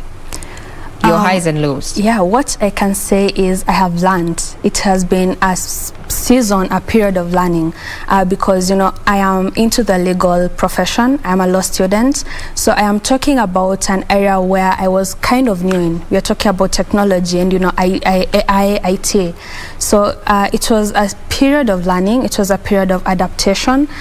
And what I can say, my highs and lows, it has also been a period where I was able to tap into the knowledge I have acquired, in class, because I have been able to patent it nationally, and I already submitted an international patent at WIPO. So it has been majorly a very big learning experience for me. Now that you've mentioned that you are legal, and we'll be tackling that when we come back after that short break, the issue of patency, coming up with an idea, ensuring that no one is going to take advantage of you. Well, you are watching KBC Channel 1. This is Good Morning Kenya, and we're talking about matters of entrepreneurship. When we come back, we want to talk about how you can secure that particular bankable idea until such a time you're ready to roll it out. We'll not go away. We'll be right back.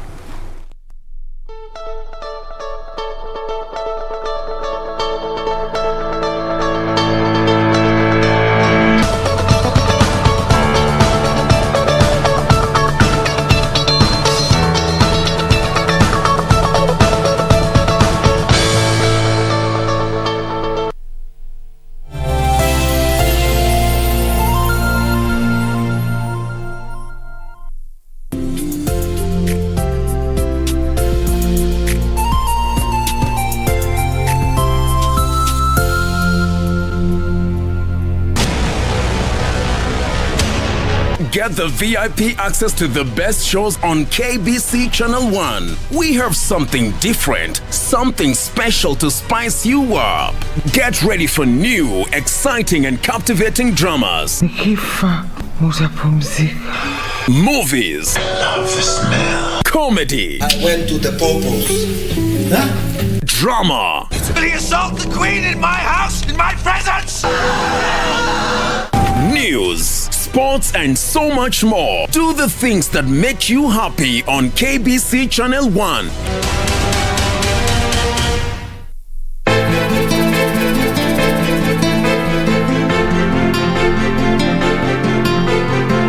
Nisaidie na simu kakangu, napigia watu wangu waje wanisaidie. Kwani umesahau kwamba mimi huwa najua kila mahali ulipo? Muda, saa, wakati, sekunde, dakika, kila kitu. Ajabu, maana wewe huku kwetu ufiki kabisa. Na mzigo tu hapa nataka umpelekee Maya. Acha roho chafu hiyo. Kamringe huyo rafiki yako mke mwenzio uko ndani Zari. Hata sijui kuja fuata nini. Zari amkuja. Hata ikifanya kuja kumwona Maya. Si mvituko hivyo.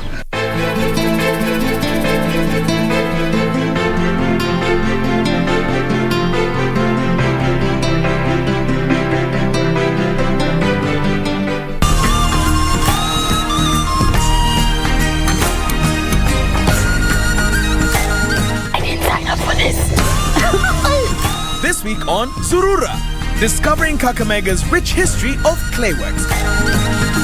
Showroom. Yes. Where we visit Kenya's last rainforest. Please enter at your own risk. His Royal Highness, and also get to meet Kenya's last and only reigning monarch. That's coming right up on Surura. Find your adventure.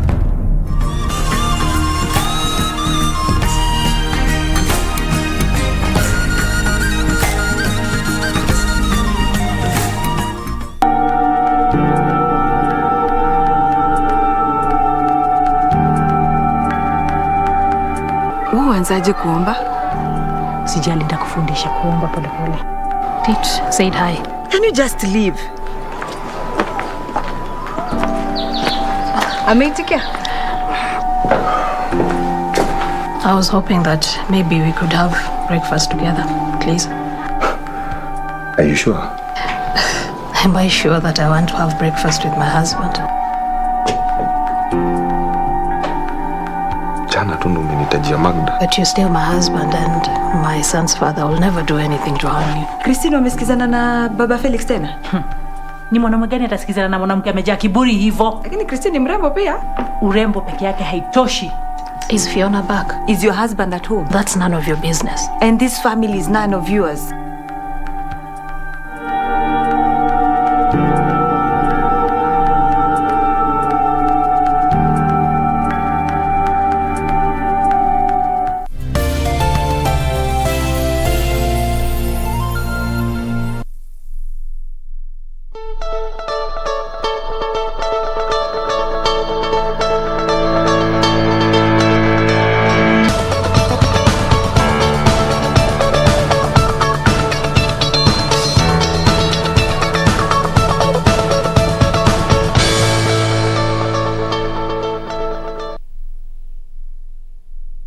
Indeed, if you're tuning in, you're still watching Good Morning Kenya right here on KBC Channel 1. Thursday is the new Friday.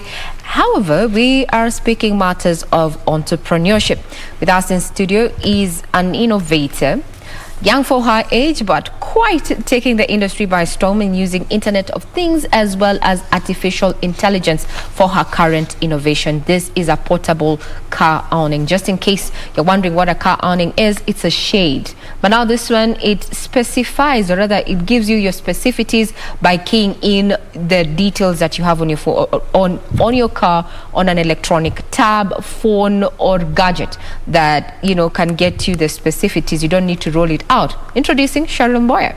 So before we took a short break, we were talking about how you managed to incorporate what you have learned as you pursue your law degree to this particular venture that you have ventured in, issue of patency, because some innovators fall off or rather get derailed at this point. Yeah. The idea of patency and copyrights. How did you go about it? Thank you so much. What I can say is we find so many people, so many young people do not involve intellectual property in their work. You know, it's not just about patency, we're also talking about copyrights and trademarks. So many people, so many young people have tapped into photography, but you find a majority of them do not, copyright their work. They do not copyright their literary and artistic works. So when I talk about patency, I'm very high on intellectual property, because when you study the science behind it, you find that intellectual property can actually be able to help you tap into things that you wouldn't have. For example, if someone manipulates your work, you're able to sue and get something out of it. Basically, you're securing your idea, your innovation, and this is something that not just the youth, but a majority of people who are venturing into business, entrepreneurship, innovators fail to see the long run plan. Now, how does this particular innovation that you have going on, we know it's still in the prototype stage, how does it fit in with the SDGs? When we talk about the SDGs, we are talking about the SDGs on climate action, sustainability of cities. This particular innovation is a green innovation, as I had previously mentioned, where we are using, sustainable and environmental friendly materials. So this actually is able to help us tap into this particular SDGs, where we are able to ensure that we have sustainable cities, that we are able to ensure that we address this climatic crisis that we have going on in the world. Also, it also taps into the SDG on manufacturing, because we have in the long run, we'll be producing it in bulk. We'll be, having mass production. So we'll be able to tap into this manufacturing SDG and be able to, bring in more people working, more youths on board, so that we are able to also create employment in the country.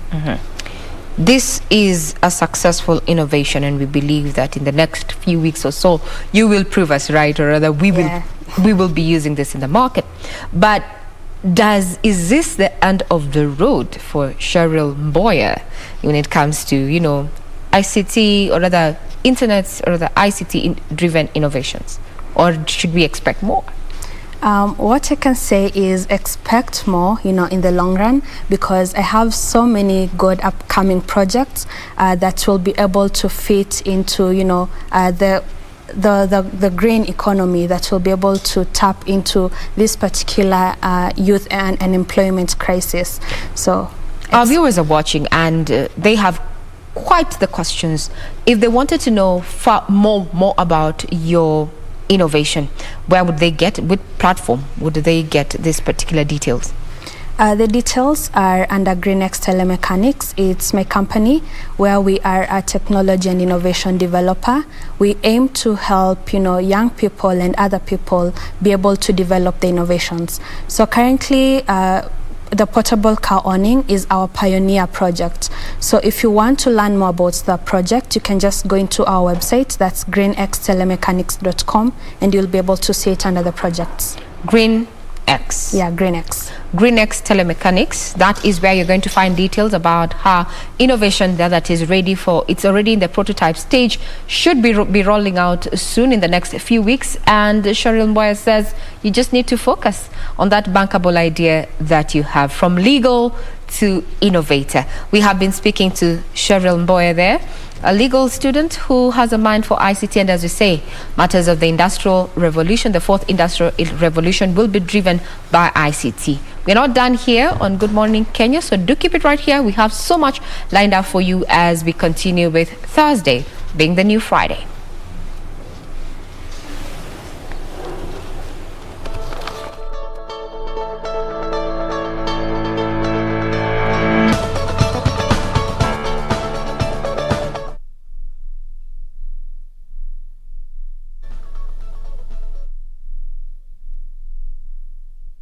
We continue with the program. Still Good Morning Kenya, and from entrepreneurship to now matters entertainment. After the rise of the earnings for artists upward from 30 to 40%, what does this mean for artists? Is it a reprieve, a good reprieve? Some had said that they want it to even go up to 50, 65, but at least it's not so bad. But altogether still, what does this mean for artists? That is the conversation we're about to have this morning with my guest, even as we talk about his music, how it has been all through for him as an artist, and also given the fact that yes, we know that COVID-19 really affected a lot of artists. So what did it mean for him, and how is he picking up after all that? That is what you're about to discuss this morning on our segment Entertainment Thursday, na niko naye Tommy D. Umesema tu ni mnume ulimi, niongee Kiswahili. Tabidi leo. Aya, before we go to that good news for artists, acha tuanzie kwanza kujua Tommy D ni nani? Tommy D ni mwanamuziki wa kizazi kipya ambaye anatokea kwenye familia ya kawaida. Mimi natokea Taita Taveta 006 mjini Voi, ambapo muziki nimeuanza 2013 mpaka leo. So tuseme that's like 8 years kwa muziki. Yeah. Imekuwa vipi? Safari waga ngumu sana. Unajua hakuna msanii, actually wasanii, hakuna msanii iko either ni wa muziki, mambo yanaigiza, atakwambia ni safari imekuwa ni rahisi. Binadamu wa kawaida inakuwa na nini? Binadamu wa kawaida hakosi historia. Lakini wasanii stories nao waziko nyingi. Kwa sababu sisi ni vioo vya jamii na inabidi Mungu anaweka vikwazo ndio tuwe na vitu vya kuelezea baadaye. So safari imekuwa tu ngumu kwa sababu nilianza kutoka chini kwa primary, ambapo sikuwa na mtu yote kunisupport.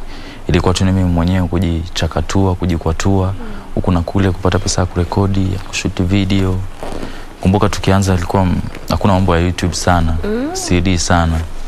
So imekuwa ngumu. Nikakuja nikapata management the extreme mwaka jana. Tukakuja nikatoka the extreme mwezi wangapi? 3 months ago.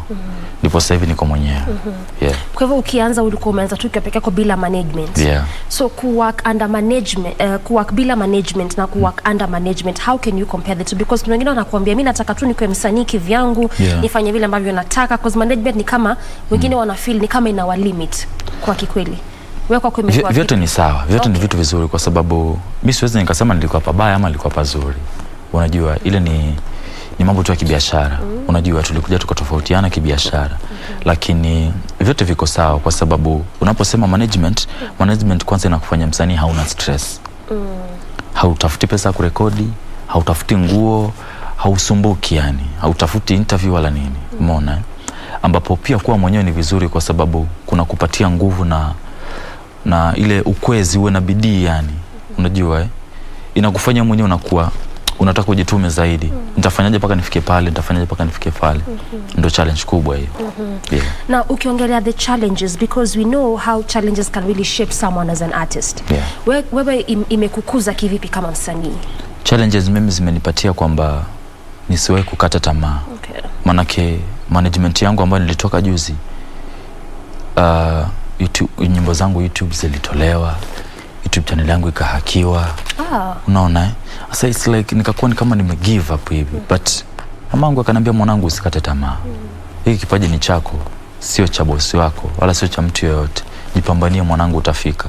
Ndio maana leo niko hapa. Okay. Yeah. So tuseme zinakufanya na kuwa much stronger. Yeah. Na ukiangalia pia mitandao ya online, kwanza sasa hivi tunasema kwamba COVID kweli imeaffect sana wasanii. Na tunashukuru kuona how different bodies allied to the government, they are trying to do at least to help artists. Yeah. We saw with that rise of earnings zenye mtakuwa mnapata kama wasanii. But ukiangalia pia hiyo mitandao ya kijamii na vile ambavyo umesema kwamba YouTube yako ilikuwa hacked. Yeah. Na tunajua pale ndio ambapo everything was happening. Kila kitu kinapatikana pale. Yeah. So ulijipick up vipi ama umekuwa sasa ukisurvive vipi? Unajua mimi kando na kuimba, mimi ni songwriter. Okay. Unanielewa? So kitu ambacho mimi kinaniingizia hela mimi ni kuandikia watu nyimbo zao. Ambapo nimeandikia wengi sasa hivi wamekuwa maarufu. Wengine tunaendelea kufanya kazi, hata jana nilikuwa naandikia mtu nyimbo. So hicho ndio kitu sana kinanipa mimi hela za muziki hata kuliko kuimba. Okay. Yeah. So you're both a singer and a songwriter. Yeah. Okay. Na kuna nyimbo zako zingine za ambazo wewe umetoa ambazo mtu mwingine amekuandikia, because pia kuna kwanga na hiyo challenge kwa wasanii. Unapata wengine kuwa really good in singing but can't quite write music. Na kuna wale ambao they can write very well but kuimba kidogo tatizo. Na kuna wale ambao wanaweza fanya at least both of them. So kuna wimbo ambazo wewe umeimba mwenyewe na umeandikiwa, na labda huwa inakuwa vipi? Mimi sijawahi kuandikiwa nyimbo. Sijawahi kuandikiwa nyimbo. Nyimbo ambayo nilishiriki kwenye mambo ya kuandikiwa ni nyimbo ambayo nilifanya Dogorichi. Maana yake tulikutana studio, akaniambia Tommy, nahisi kana kwamba sasa hivi usiimbe vile unaimba, jaribu kubadilika uimbe hivi. So tujaribu kutafuta idea kama hii hivi na hivi na hivi. Dogo alikuwa anakuambia? Yeah. Okay. Ndipo tukafanya na ngoma ndio imenifanya mimi nikajulikana Nairobi na Mombasa, kwa sababu imefanya vizuri, imeenda vizuri na hata imeregesha hela. Yeah. Tuongelele hiyo kidogo kwanza hapo kwa collabs. Utapata kwa sasa wasanii wengi wana complain kwamba kwanza nikifanya collab na msanii mkubwa, because Dogo tunamjua, msanii mkubwa kwanza pale Mombasa. Kuna hiyo aspect ya who owns the rights to the song, ama hata revenue ikitoka ya huo wimbo, nani anapata a bigger chunk? Ni mwenye ameandika ule wimbo, mwenye amemshiriki ule aliyeshirikishwa, ama inakuwa 50-50 au inakuwa vipi? Ni biashara. Muziki ni biashara. Mimi ndo nilimfuata Dogorichi. Kwa hivyo mimi ndo nilimtafuta Dogorichi. Kwa hivyo nilienda kwenye sheria zake za biashara yake ya muziki. Bwana Tom, ukitaka kufanya na mimi collab, utanifanyia hiki na hiki, ndio tufanyie collab. Unaelewa? Ule wimbo gharama zote ni zangu. Nilimlipa Dogorichi kuimba naye. Nilimlipa Dogorichi kuimba naye. Ushanielewa? Na nikasimamia kila kitu kwenye ile project. Unanielewa? So yeye hawezi claim chochote wala hawezi kuuliza chochote kuhusu hiyo nyimbo yangu.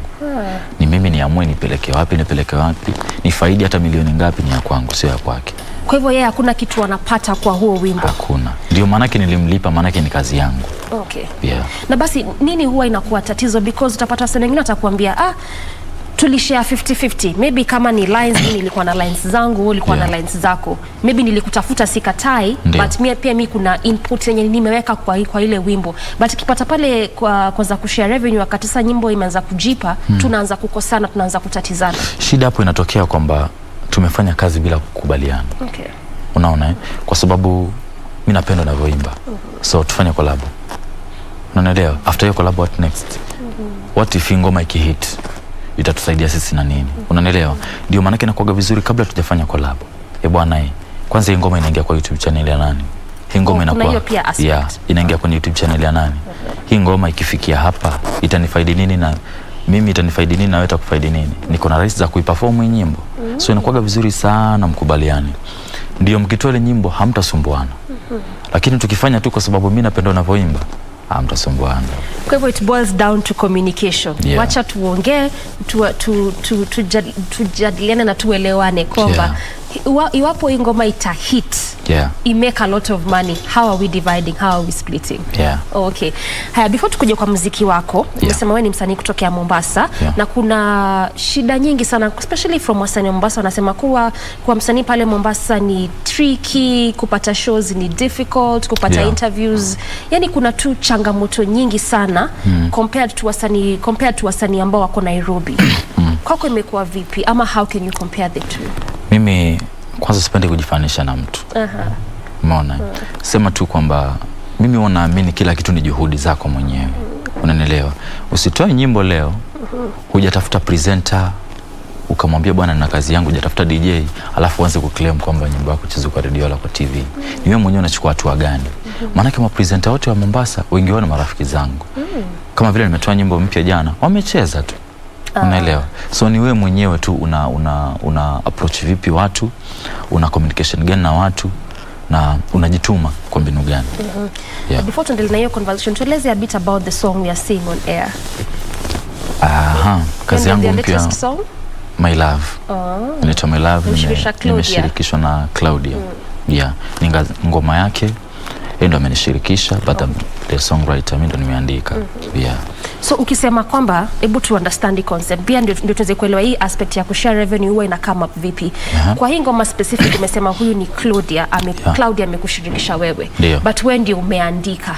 So part ya Claudia ni come up na concept na idea, ama how does that one? Part ya Claudia kwanza mimi ndo nimemfanya kuwa msanii. Maana alinifuata akaniambia Tommy, napenda unavyoimba, so natamani mimi pia nionekane kwa TV, niimbe niwe kama wewe. Channel nikamwambia inawezekana dada yangu. Muziki ni ABCD. Umeona?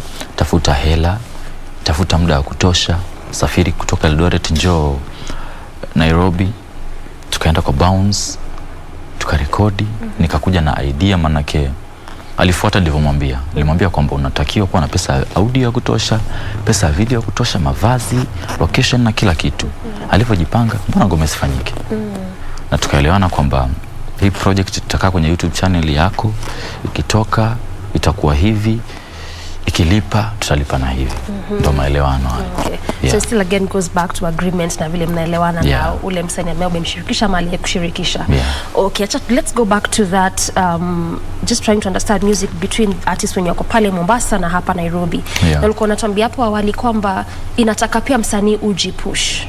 So unaona kwa mtazamo wako kwamba hiyo ndio one thing why ina lack, ama what normally happens that kuna a lot of complaints that yenyewe pale Coast ama pale Mombasa tricky sana kwa wasanii. Na ni wasanii wote, hata si waimbaji, hata wale wa kuigiza. Nairobi ndio Kenya. So tukasema media za Mombasa haziko Kenya nzima. So hata ukicheza Mombasa sana, ni ngumu sana mtu aliye Nairobi kukusikia. Ama kujue. So inabidi hata ukiangalia kama Susumila akifanya media tour na Mombasa lazima kuja Nairobi. Akina Dazla Kiduchu akifanya media tour Mombasa lazima kuja Nairobi. Manake Nairobi ndio Kenya. Ukitazama KBC sasa hivi Mombasa utaiona. Lakini media za kule nyingi zake hazifiki huko. Hatuzijui. Ndio balaa hilo.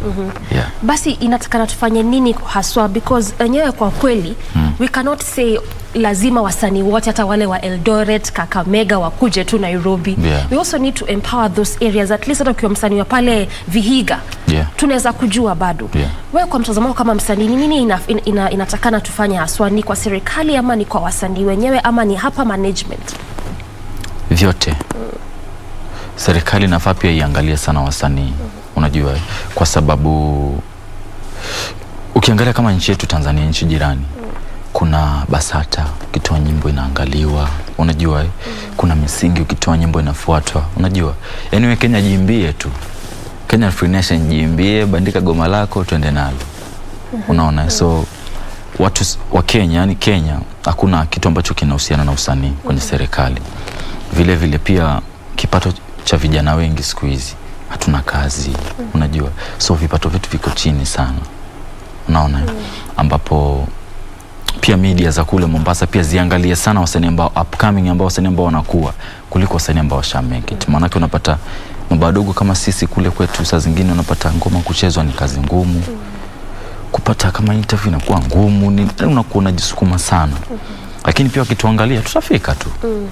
Umefanya comparison na Tanzania, lakini utapata Wakenya wengi wanasema kwamba basi nyimbo za Tanzania ziko na content. Shida ya sisi wa Kenya ni kuwa hakuna ile content. Pengine ndoanda wasanii wengi huku wachezwi. Siamini kwa hilo. Maana kuna vipaji vingi sana.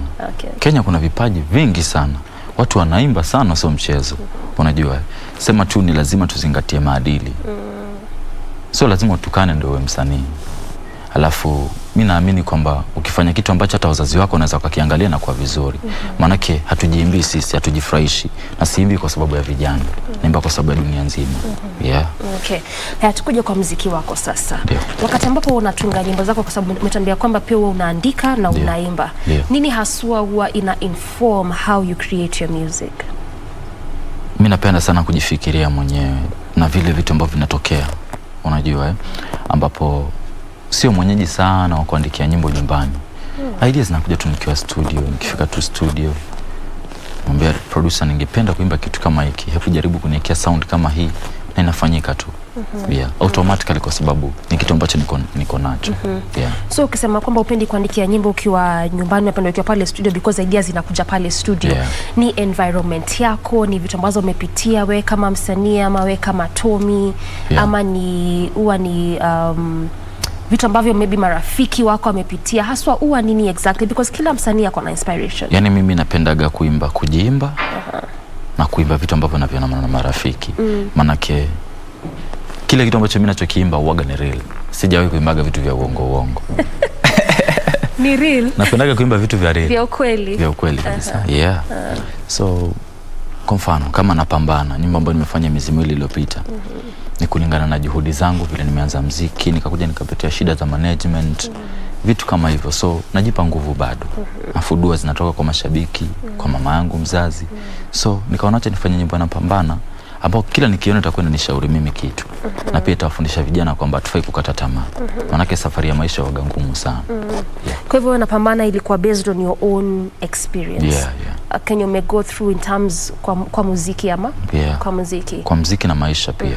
Kwa maisha. Yeah. Nini haswa specific kwa maisha? Because pia umetuambia nyimbo ambazo wewe unaimba ni za ukweli. Yeah. Si vitu fake. Kitu ambacho siwezi kusahau sana kwenye maisha yangu ni kwamba nilikuwaga nafanya kazi sehemu fulani kule Mombasa. Alafu ilikuwa na kazi ngumu sana, maana ilikuwa ni mjengo. Hiyo ni 2019.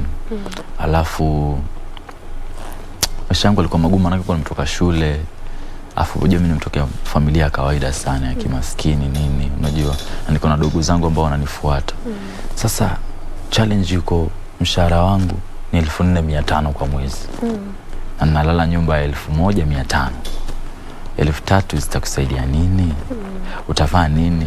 Utashoot nini? Utarekodi na nini? Unaona? So nikakuwa kazi ngumu sana mpaka nikuja nikaiacha. And nikakuja nikaacha muziki kwa mwaka mzima. Manake sikuwa na pesa, sikuwa na kazi, vitu vilikuwa vigumu, unajua. Mahali ambapo nilikuwa nafanyaga kazi pale Voi, nilikuwa na kibanda pale Catholic Church. Municipal ikakuja ikavunja. So nikabaki bila kitu. Sasa nikikumbuka ile situation naona mimi ni mpambanaji kweli. Kama ndio mimi nipo paka leo. Yeah. All right. Yeah. Now, we just want to take a very, very short break. We are coming back with Tommy to continue explaining and making us understand about his story and his journey of music, even as we talk about the reprieve for artists.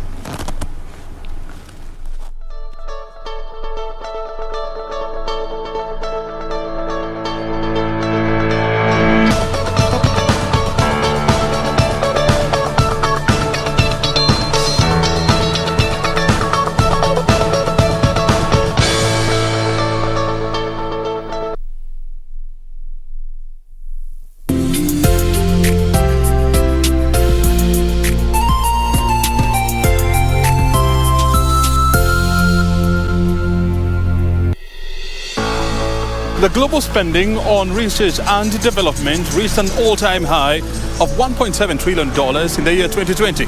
And 10 countries account for 80% of this budget. And Kenya is not a member of this elite club.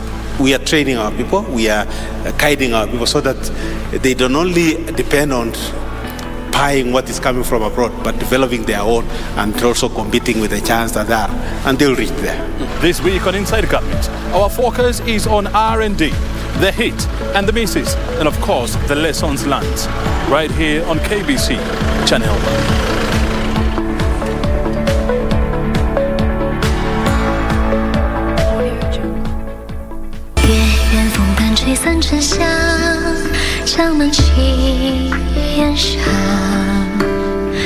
Until now, we still don't know for certain if Longfi is a vessel.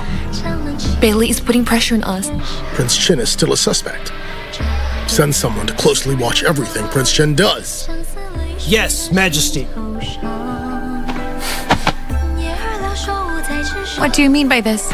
Thea has now expelled you from the family. Take all your belongings and leave right away. Things are going as planned. His Majesty just sent men to the temple. Make sure they don't die this time. After you succeed, you'll be greatly rewarded. Thank you, Highness. Did you find out who that was? Majesty, it was the Crown Prince.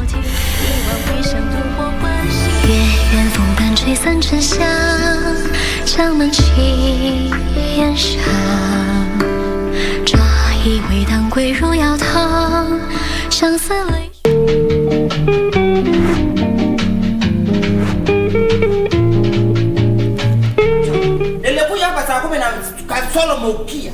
Mudu ya kwanza ndo kaleta keti akazitakiwa. Mudu ya pili akazitakiwa. Sasa mumelete huyu mtoto amepatia mzee mimba. Wewe ulikuwa na kesi hapa? Nikisema kwamba sijai kuona naweza kuwa nasema rongo.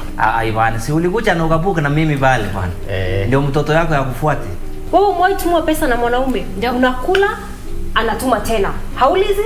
Unakula, anatuma tena. Kuna shida na hiyo? Huyu mzee hakuna mtu anatopokanga na wewe mzee. Hii tabia watu kula fair. Ishawahi kutokea. Si ndio? Wanacheza pale. Mimi yangu nilikuliwa 50 pop. Nilisikia uchungu mbaya sana pale. 50 pop na pesa ngapi?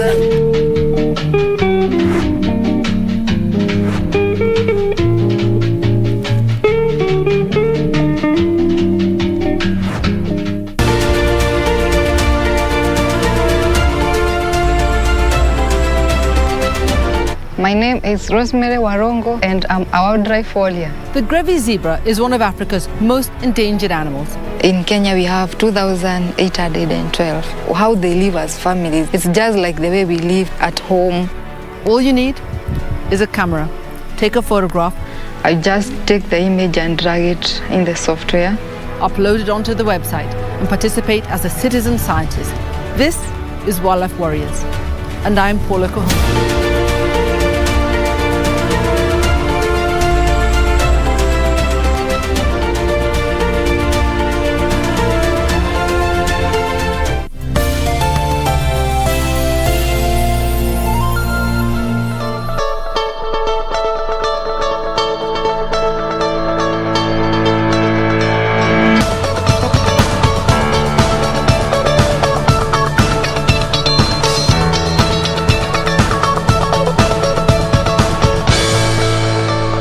Welcome back to the program. We still continue with our segment Entertainment Thursday, and my guest on set is still Tommy D. Just trying to still understand about his music and all this that entails for him to be an artist. Tommy, before we went on break, tunaongelea kwamba hizi changamoto ambazo umekuwa ukipitia kama msanii na pia ndio si kama mashabiki tuweze kuelewa. Sometimes tukiona msanii ameanza muziki 2013 akaimba for like 3 years akateka break for a year or 2.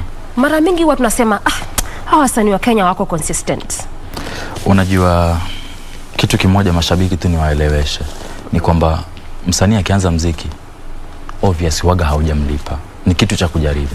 Unajua so lazima utafute pesa ya producer, utafute pesa ya director wa video, utafute pesa ya promotion. Unajua ambapo inategemea kipato chako na kipata wapi. Sijui unanielewa. Ambapo mimi nikianza sikuwa kwenye management. So kila kitu najitegemea. Nikafanya michakato yangu, nipate pesa ya kurekodi.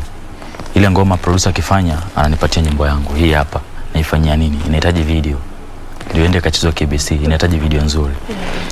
Nasema, wacha sasa hapa nitafute kama nika 50k ama 60k. Naenda nafanya michakato. Napata kama other hustles zingine, sio muziki. Sio muziki. Umeona? Utafute ile pesa yako uipate hii hapa. Uanze sasa kukusanya watu, video vixen, makeup artist, kutafuta location, director, manguo. Sijui unanielewa. Nakuelewa. Vile vitu vyote kuja uvipate, ushoot video yako. Ukisha-shoot video yako, pengine umebaki bila pesa. Ile video yako director amekupatia video yako hii hapa.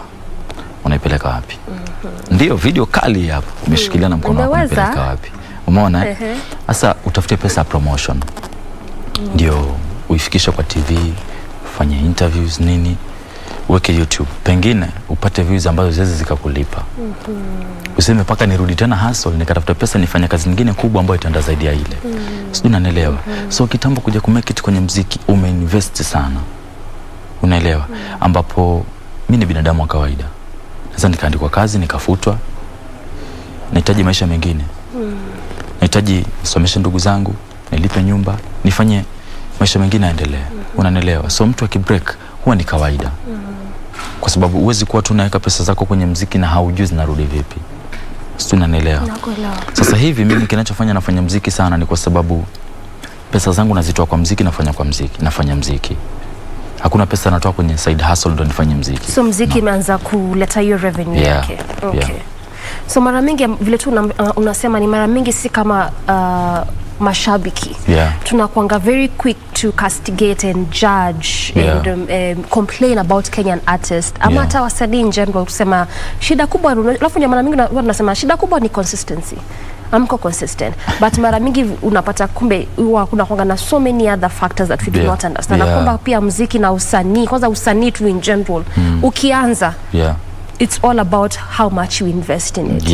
Sure. Kwa sababu kitu kimoja nikwambie tu, msanii ni muonekano. Kila sehemu, yani hata ukikaa hivi na watu 5 unafahamu mtu akikuangalia yule ni msanii.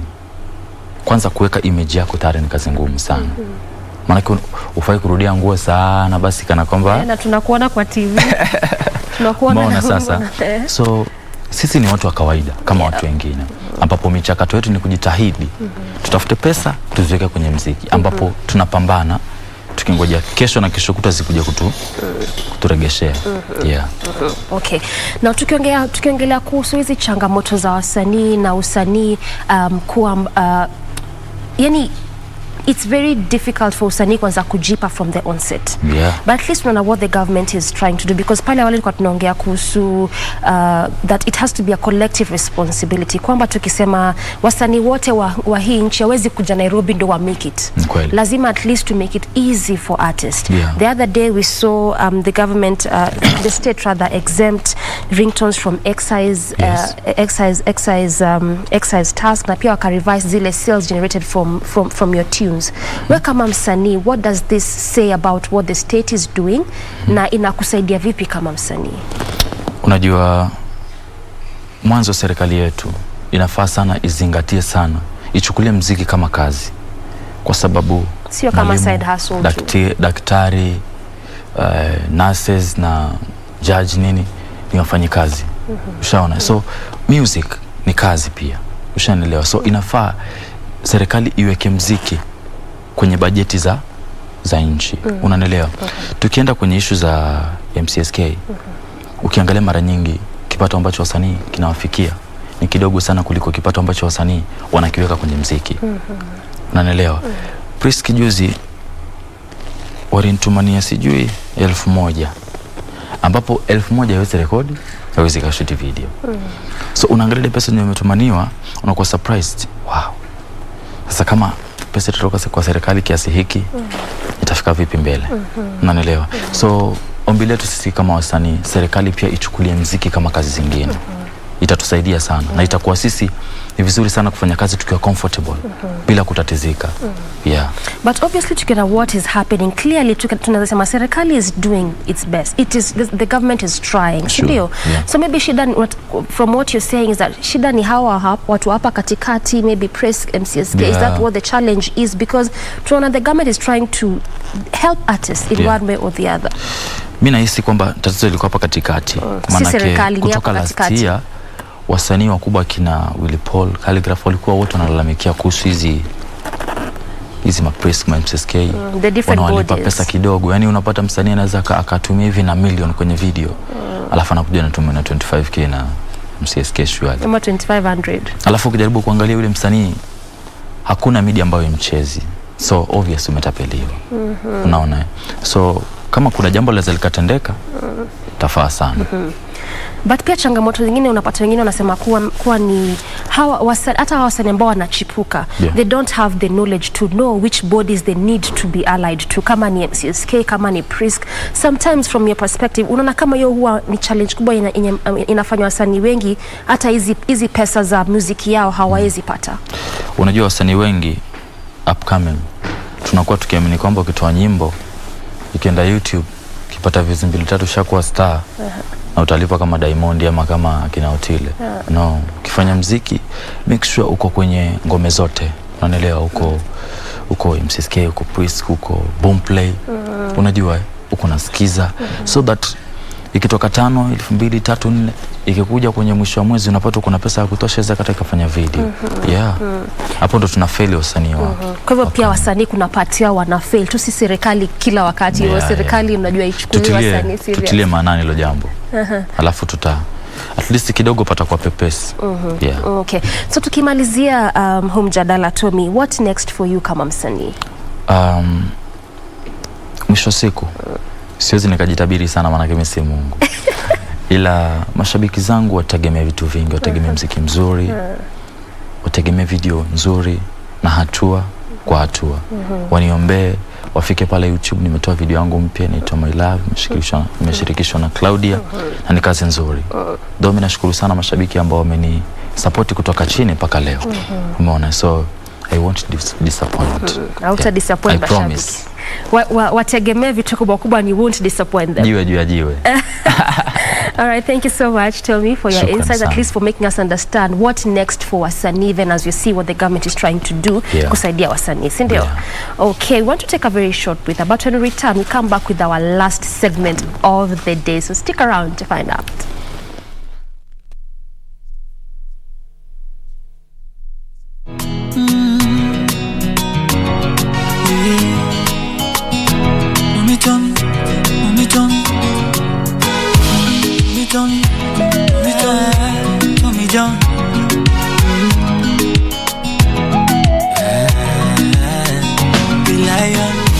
Kesho utanipenda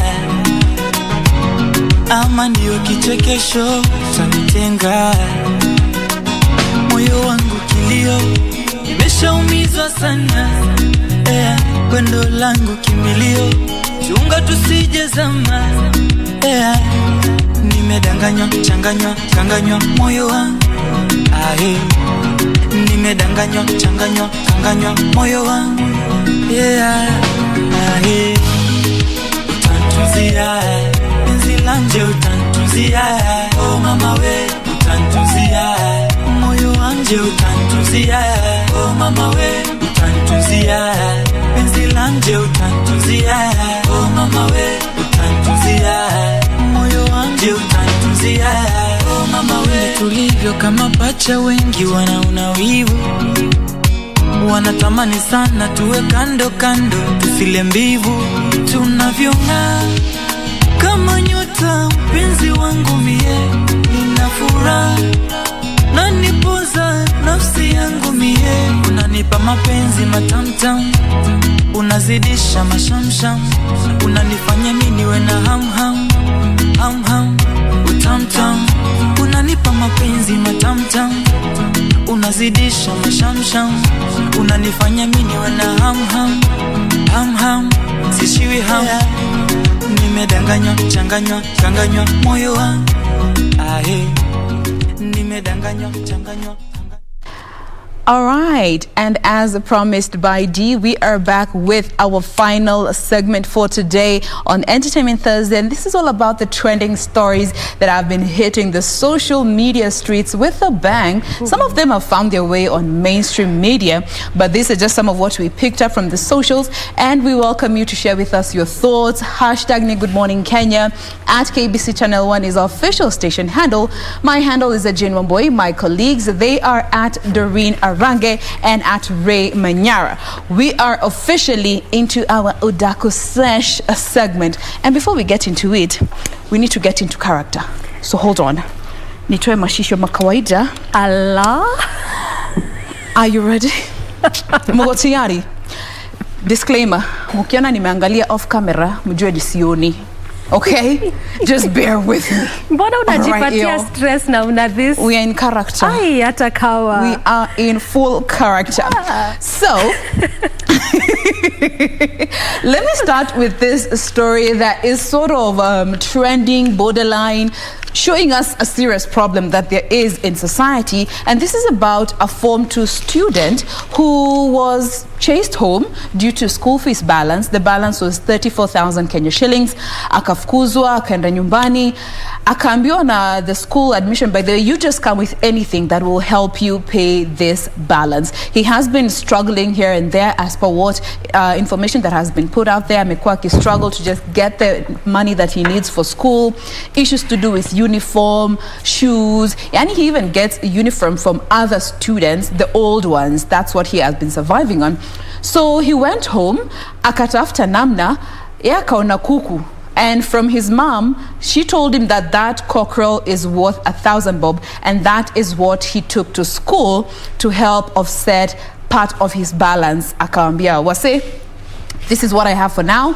This white cockerel, it's worth 1,000 bob as per the market price. Therefore, nikona balance at 33K as of now. Dee, let me start with you, man. When you hear of this story, one, how do you feel about it?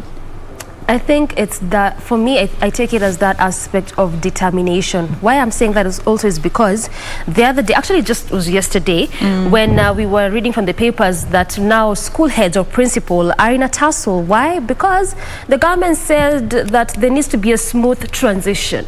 Of course, from those living class 8, going to Form 1, Form 2 and all that, which puts the principals and school heads at a pickle, because there are some parents who actually could afford, but wanasema tu gava imesema, wako like, okay, we'll see what we can do. There are those who are actually, who genuinely cannot afford, and this could be that case, because if the fee was 34 and the corporate was going for 1,000 bob, and akuambia sasa imebaki 33k, with all honesty and all genuinity, clearly that is the math that imebaki.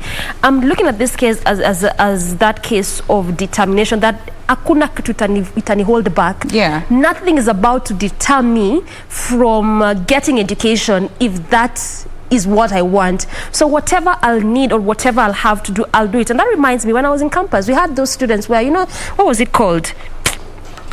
Unafanya kazi ndio ilipe, unafanya kazi tu kwa shule, unapata kama ni kusafisha hapa na pale, kusaidia mtu administration. Yeah, I'm trying to also remember that word. The name has gone a bit, but when I remember, I'll tell you. Like, you see the student doing everything they could, even a course that would take about 4 years, for them would take like 6 years, just cause at the end of the day, if I had to do all this other side and menial jobs just to get fees, I will do this.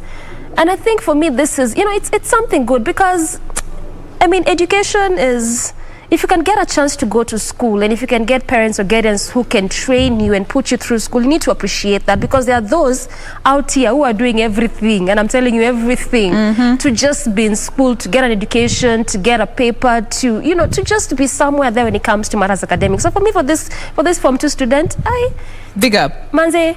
All right, let me come to you, Ray. No, showing up to school with a cockerel to just help your parents offset part of the school fees balance. What do you feel about this?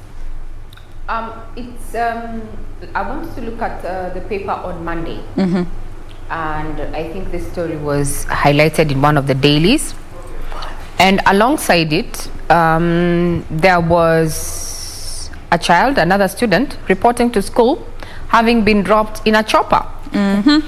For me, that was a glaring difference in where we are as a society. There are those who are way at the top, and there are those who are struggling at the bottom. But some things are common denominators, like the need for education, the need to do better. And for lack of a better word, that family, that boy, has shown us that it doesn't matter where you are today. Where you are today is totally not going to tie you down to where you want to be, if you keep the focus and the zeal. Your background doesn't matter. What you have in your pocket doesn't matter. What matters is, are you determined to attain what you crave for? What are you willing to do to get to where you want to be? So for me, that was just another case to just show us how some people struggle in life, but the difference between those people who fall on the wayside, or rather who get derailed from achieving their dreams, the difference is the focus and the zeal. So I was quite encouraged by that story. It doesn't really matter where you have been or where you are. The point is, you are on this journey headed where? It's all in the details, such little things that people might look at and be like, "Ay, bro, jogo." Auto niende home. I remember back in high school, ilikuwa kwa season ya watu wanafukuzwa na school fees, unangoja kusikia kajina yako iko kwa list. Unafurahi ni aje? Unafurahi. Guys would look forward to those times when list ikikuja kusomwa, you choboka. And yet here there is a Form 2 kid, Matthew Simiu, just trying to do as much as he can to just stay in school. So moral of the story, do all you can to stay in school. Imagine when you're done with school, utakuwa unajiuliza ni nini nilikuwa ninakataa kusoma. Unafikanga that age, you're like, bro, you sit unajiita what was the issue? You guys, for me, I had a different narrative. I never wanted to go home. Hiya. Honestly, For real? But my brothers were, and I don't know, I'm sure they're at work. They watching. Wacha nichome, niko sure wako kazini mahali. But all my brothers, and I come from a family of lots of brothers, have all snuck from school at some point. At some point. But I always I think it's because what my mom told me. My mom told me there's nothing under the sun or the moon that would keep her from disciplining me if I got indisciplined. It doesn't matter how old I get.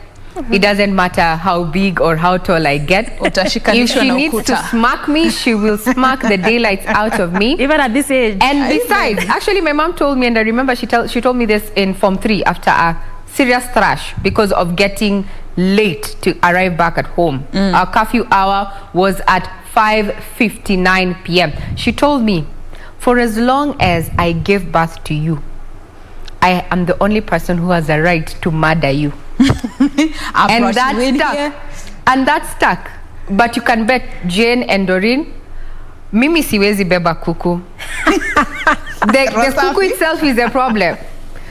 Give me a rabbit, give me something. Don't give me a chicken. Those things are ugly. The kuku too, you don't have a good relationship. And those things are when it's like, no, give me something else. Just not a chicken. Or a cock, for that matter. But I think honestly the moral of this story, not just from the aspect of that school setup, that do whatever you can to get in school, and Bamboy, that was a very good statement there, but I think it's all about, oh darling, I got you. All right. But I think it's all about in this life, yes, sometimes you can be incapacitated in whatever area. It doesn't really have to be that aspect of fees. This is just what we're getting on the context. But whatever you can do to actually achieve your dreams in this life, as long as it's in the right context, just do it. All right. Yeah. Now, what do you guys think about this story? We welcome you to share with us your thoughts. And as you do that, watch on your vocation boda kidogo, twende Nigeria. And this is something that we talked about a while back with you, Ray. Story ya kutuma fare. So hiyo mambo ijaishanga bado. Ijaishanga na ilianzanga way before we found it. So there's this chick, the video has actually been doing rounds on the socials. There's this Nigerian chick, she got into a cab going to wherever she was going, and she knew Bay ata come through alipe fare. Si wakafika mali wanaenda, Bay akawa anaanza kupiga simu, Monday mashiki. Akapiga Monday mashiki, akaambia the cab guy, hey, I just see you try calling him, maybe atashika yako agotumie fare. The dude did not respond to her calls. An hour later, that's when the cab driver actually started recording her, akimwambia, madam, now me they bring you here, now you refuse to pay me. Give me my money. Be I Nigeria. want to go. Yes. I don't know, Ray. The story of kutuma fare. Personally, sijai kula fare.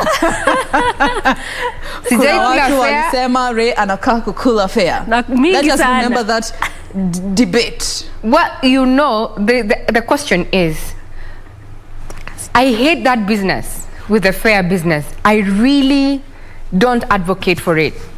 I come from a school of thought that if a woman wants to come see you or wants to be in your company, at least for the first date, she will make an effort to get there. Don't sell yourself short, even for a man. Yeah. And I find it very immature, and I'm saying this with a lot of confidence. Why would you even be doing a pin, dropping a pin, sending a cab to that person and picking them to where you want them to be? If she wants to come over, she will. Man, she will. Yes, please stop this fair thing. She's crazy. And I'm also thinking, yeah, what happened to those decent men who, if it's a date, they come pick you for Pete's sake? Gari. Akuje tupande matatu. So akujambaka lakini si arongai. We madzorongai zi. You know, my issue is the fact that let them come get you, Jane. Let them come get you. No, that's okay. Whether he comes to get you or he sends a cab to pick you. My issue is Udem alikuwa ground zero and she couldn't get herself out of that situation. Na nani alikuambia unaenda na date bila pesa kwa mfuko? Like, really? Na ule mtu anaita boyfriend. D. Where are you going on a date without anything to buy yourself? Even My boyfriend said he or would even pay get the you fare. there. No. Never trust that much, Doreen. Mimi Trust nasema issues? tafadhali, trust issues are very important. Ona sasa huyu alizunguka na cab. Embarrassment. Now we are discussing about her situation all the way in Kenya from Nigeria. Beba pesa yako kwa mfuko. Yeah, please. Security begins with you. Even our very own president, and this is on a lighter note, President Uhuru Kenyatta told us that security begins with you. Tafadhali, take that very seriously. Jitegemee, yes. For me, I wouldn't say much because I mean, ideally, niyo jitegemee. But I'd want to say this. You see, when boy you said that this is that boyfriend. I think a boyfriend is just a boyfriend. If you're a girlfriend, you're just a girlfriend. Also, I feel like that at some point when we are in these relationships, we tend to put a lot of responsibility to someone when they're not in that level yet. And then you are dating. I think for the when you're still calling yourselves boyfriend and girlfriend, you are still in that place of bado kuna ile kujuana tunajuana, kuna hiyo kujuana. So if but we are testing the waters, unaingiza kwa mguu. Well, yes and no per se, but I mean, in that kind of space or in that kind of setup, you really need not to put those kind of responsibility. Why am I saying that? Because uchali kama angelipa fare hiyo day, hiyo ndio ingekuwa trend. Even though ingekuanga tu like on dates, oftentimes that is how it would have been. So for me, I feel like, especially if you're coming to relationship and it's really for the long haul, you're actually there to stay. Some things just do it for yourself, because also there's that level of respect you create for yourself in that man. I mean, on that man, kuna venye tu anakuona, anakubeba. So hata kama ufanyi job, kuna venye tu you can just be doing some things for yourself. Si kila kitu ufanyiwe kwa relationship. Hata wewe a boy child one day, unajua? Jesus. Shock them. Why would you go on a date without anything in your pocket? Hata umetokelezea hapo manze. Ako anajua. Well, speaking of surprising, there's another one that went to surprise the boyfriend akakuwa surprised. Hiyo ni next week. But honestly, just looking at this situation, I think it goes back to even what is a boyfriend and what is a girlfriend? Like definition. At what point do you move from casually talking to spending on each other to the next stage, to sleeping over, to engagement, to I think those lines are so blurred because squeezy boyfriends are treating their girlfriends as wives, girlfriends are treating their boyfriends as wives, as husbands for that matter. The lines are so blurred. So we are najua, as long as we are dating, bro, you are sustaining me financially. Like for this, in this particular case, you know, adi akakuwa na hiyo confidence, anaenda akio ground zero, anajua Monday ata come through. Because why not sit on a date? My boyfriend. Let me ask you, why would a farmer be paying for the price of a cow and he's already getting the milk? I'm just asking. You know? Yeah. And I think before we go to the next topic, yes, that statement that Regina always mentions, anytime we do trending topics, because you never miss something about relationship, inafaa ikuwe inasemwa kila saa. Lakini pia Re, unakumbuka kale ka video you were telling me about Steve Harvey akisema nini? You need to put a value onto yourself, and it's not supposed to be 50-50. It can be 85-15, because every one of us actually came forth from a woman. But the point also, as a woman, you need to know one thing. Yes. Right? And it's even in economics of scale. You're told what you invest is what you get, right? So man, I'm already getting without investing. Why should I invest? I'm already having the milk, the yogurt, the ghee, what else? The cheese and such. Butter. I'm already receiving all this. Why should I now invest in the cow? Even I'm just asking for free. Oh, this is that is something my aunt told me. And man, she has lived for a while in this. And because earth is hard right now. Nasema, if you have been giving the yogurt, the milk, the ghee, the what, kindly, ata wewe sema supply imeisha kwa sasa. Let's see where we are going with this milk business.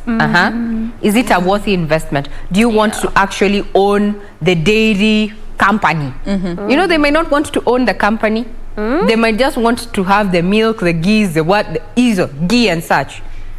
Without giving the tender. Without even signing committing. for the tender. Leave alone giving the tender, rewarding the tender. Tunaongea sort of in parables, but I know the message is home. This is national television. This is national broadcasting. This is KBC. We need to be, All right. You can also, again, share with us your thoughts in regards to this story. Now, let me take you to the next story. Na hii nataka kusikia sana sana Manyara. Daughter of Manyara. Woo! What you have to say about this? Okay. So there's this lady. I'm reserving names, from the West. We all love our children's birthdays.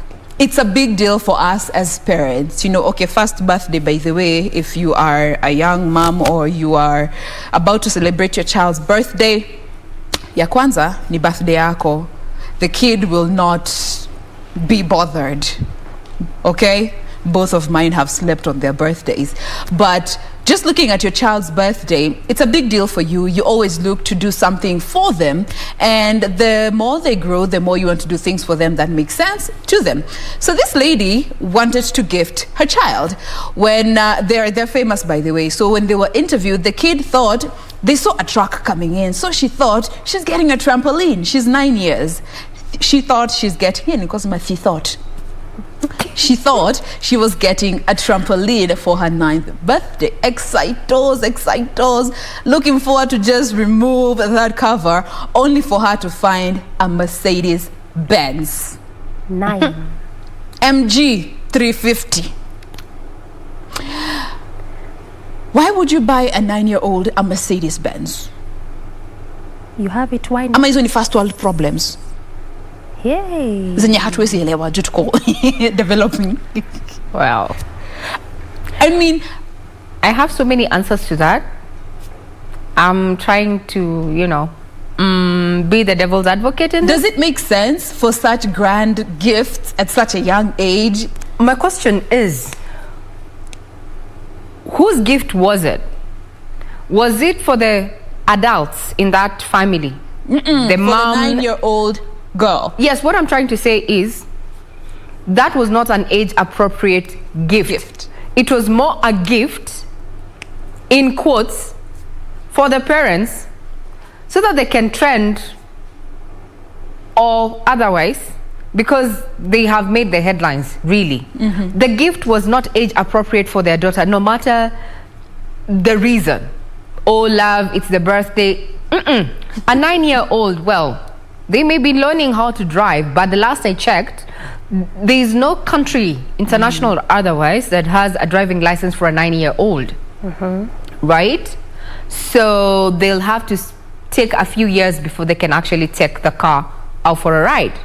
What would have been more appropriate as a gift, Something that they can relate with. And then this goes out to show that sometimes, us as adults, us as parents, do things not because out of love, but we want to create a star.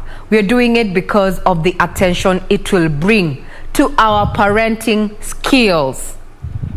The talk of town, man, I gifted my daughter a Benz. And it costs 29 million Kenya shillings. Jesus, hizo ni shamba ngapi pale Kamura? I'm just looking at the shambas now that I would have, Ekangapi hizo? Anyway, those are first world problems, but now I'm talking about what we do for our children, not for them, but for the society to view us as better parents or good parents. For me, that is what it comes out as. Because if this baby was actually asked what they want, they've already said they were expecting a trampoline. Because it's something that they can play in and have their friends play in together. Not a Benz, for Pete's sake. I'm a Benz girl. I love Benzes. But I'm wondering, because honestly, anafanyia nini? And Regina has said it very well, because at 9 years old, really utafanyia. And that point of even perhaps some parents who would want to do that just for attention or to be seen of how they're providing for their kids or how they're doing everything that their kids want. Really, are you looking at the kind of space you're putting this child into? The kind of perhaps conversation that you're making people have about this child, and this child even growing up. Hiyo pia mindset unawekea. That is the mindset you're putting for them. That life is perhaps all about that. is all about that luxury, all that. And it's not bad. If you have, it's not bad. But to what extent? My whole point is, to what extent? There's nothing wrong with getting your kid a car if you can, but let it be age appropriate. To the extent is just what I'm looking into. Because if this kid was perhaps 19 or 20, I mean, it's well in. If you can afford as a parent, it's well in. But at 9, just for attention to be talked about. Well, so many people had so much to say about this. Some saying she's gifting her kid Benz, and while guys in Southwest Sydney are struggling to just have a meal a day. Talk about spoiled kids. Glad she didn't ask for a plane. Then someone did say, yay, it had a bow. It had a bow on the bonnet when it arrived. Someone else says, does it come with a driver to take her around during this COVID times or what? Someone else was saying, oh, the kid now actually went to, she has an Instagram account. The kid? Yes. Let me see. No, let me start with the mom's account saying, all I'm saying is I hope I hope I'm around when she turns 16 to see what she will be up to with this car. So somebody else went on to say, I hope when she turns 16, I sincerely hope she's a polite and humble human being and not the opposite of this sort of expectation from the people that will have of her. You see, that's what I was saying. There's that, by what you're doing, you're already exposing that child, that they expect now for her or for him to be humble enough. But already whatever you're planting in them may not really depict humility. Lakini ni shida ya mtoto ama ni shida ya mzazi? Hiyo ni shida ya mzazi, si ya mtoto. Tukisema ukweli. Hiyo ni shida ya mzazi. Sometimes we try and overcompensate for absenteeism, not being there for their children when we need them, when they need us. So we try and overcompensate, you know, with either material we buy them electronic gadgets, or take them to expensive places. We buy them unnecessary stuff to try and overcompensate for our failures as parents and guardians. But what you fail to understand is that at some point, that the only thing you can be able to do for your son or your daughter for that matter, or a ward who is in your charge, will just require just you listening. There are times when the money and the influence will not solve the problems that these children will find themselves into or in. They will just need your guidance, your love, your presence, you listening. But unfortunately, a majority of us parents are learning well into the game when we really cannot change our behaviors, when overcompensating. When a child has missed you, has not seen you for 2 weeks, you're nowhere. You're nowhere. You're there, but you're not there. They have not seen you, then you come back, heavy laden with goods and goodies, trying and, you know, make them feel that they're still loved. But what they really needed, maybe they were bullied in school. Yeah. That week you were absent. They wanted mom to sit down and listen and even take appropriate action, but you never was there. You weren't there. But you come bearing gifts. Then what? They go to high school. The same thing happens. They get into campus. And that's where the rubber hits the road for a majority of children right now. Yeah. When they're young adults, they do not have the values. They do not have the support. Because after all, if I call mom right now or dad and tell them I'm in a fix, they'll just ask me, how much? Imagine. How much? And money is wired to your account. But sometimes it's not about money. Do you have time to relate with me as your child? Do you have time? Are you listening? We overcompensate and lose our children in the process. Yes. Yeah, and you see, just from what you're talking about, it reminds me of how we keep saying about this generation of ours, the kind of people that we've become. Tuko na tu audacity. We've got nothing else, you know. But you see, sometimes you sit even with kids of this time, of our time, and they'll tell you, for me, I had everything I wanted in life, but I only lacked my mom or my dad to sit down with me to have conversations, even conversations about life, how to deal, how to manage, how to handle things. You know, that's training. Because the way Ray is trying to put it is very correct.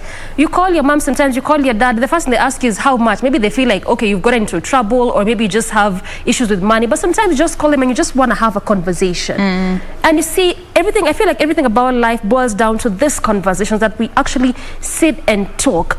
For this kid that we're building this context on, something very simple. Something very simple, but the parents felt maybe when I was growing up as a parent, I didn't have this, so I will give my child this. Atakamako 2 years. But of what benefit?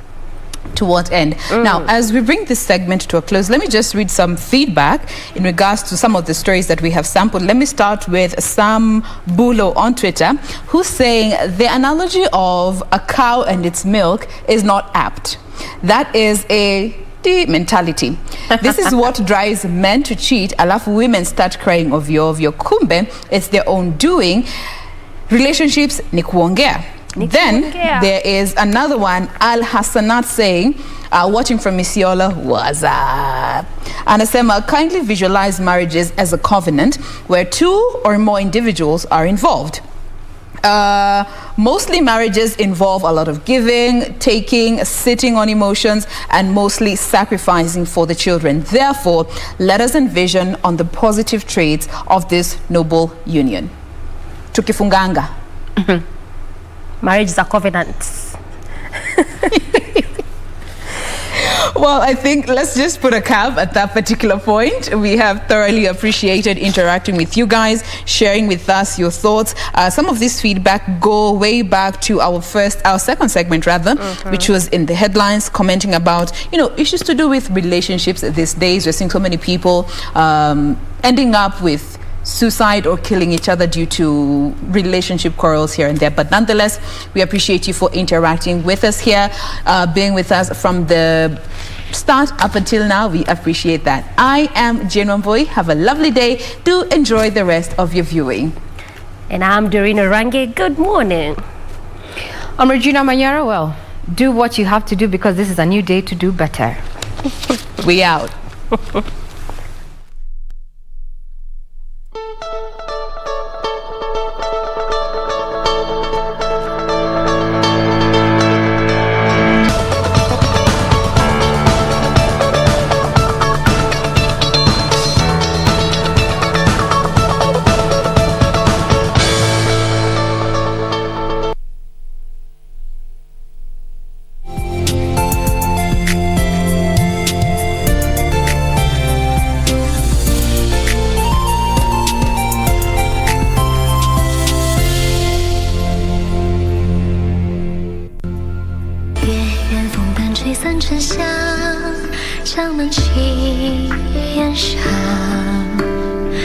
Until now, we still don't know for certain. They've long for years of vessel. Bailey is putting pressure on us. Prince Chen is still a suspect. Send someone to closely watch everything Prince Chen does. Yes, Majesty. What do you mean by this?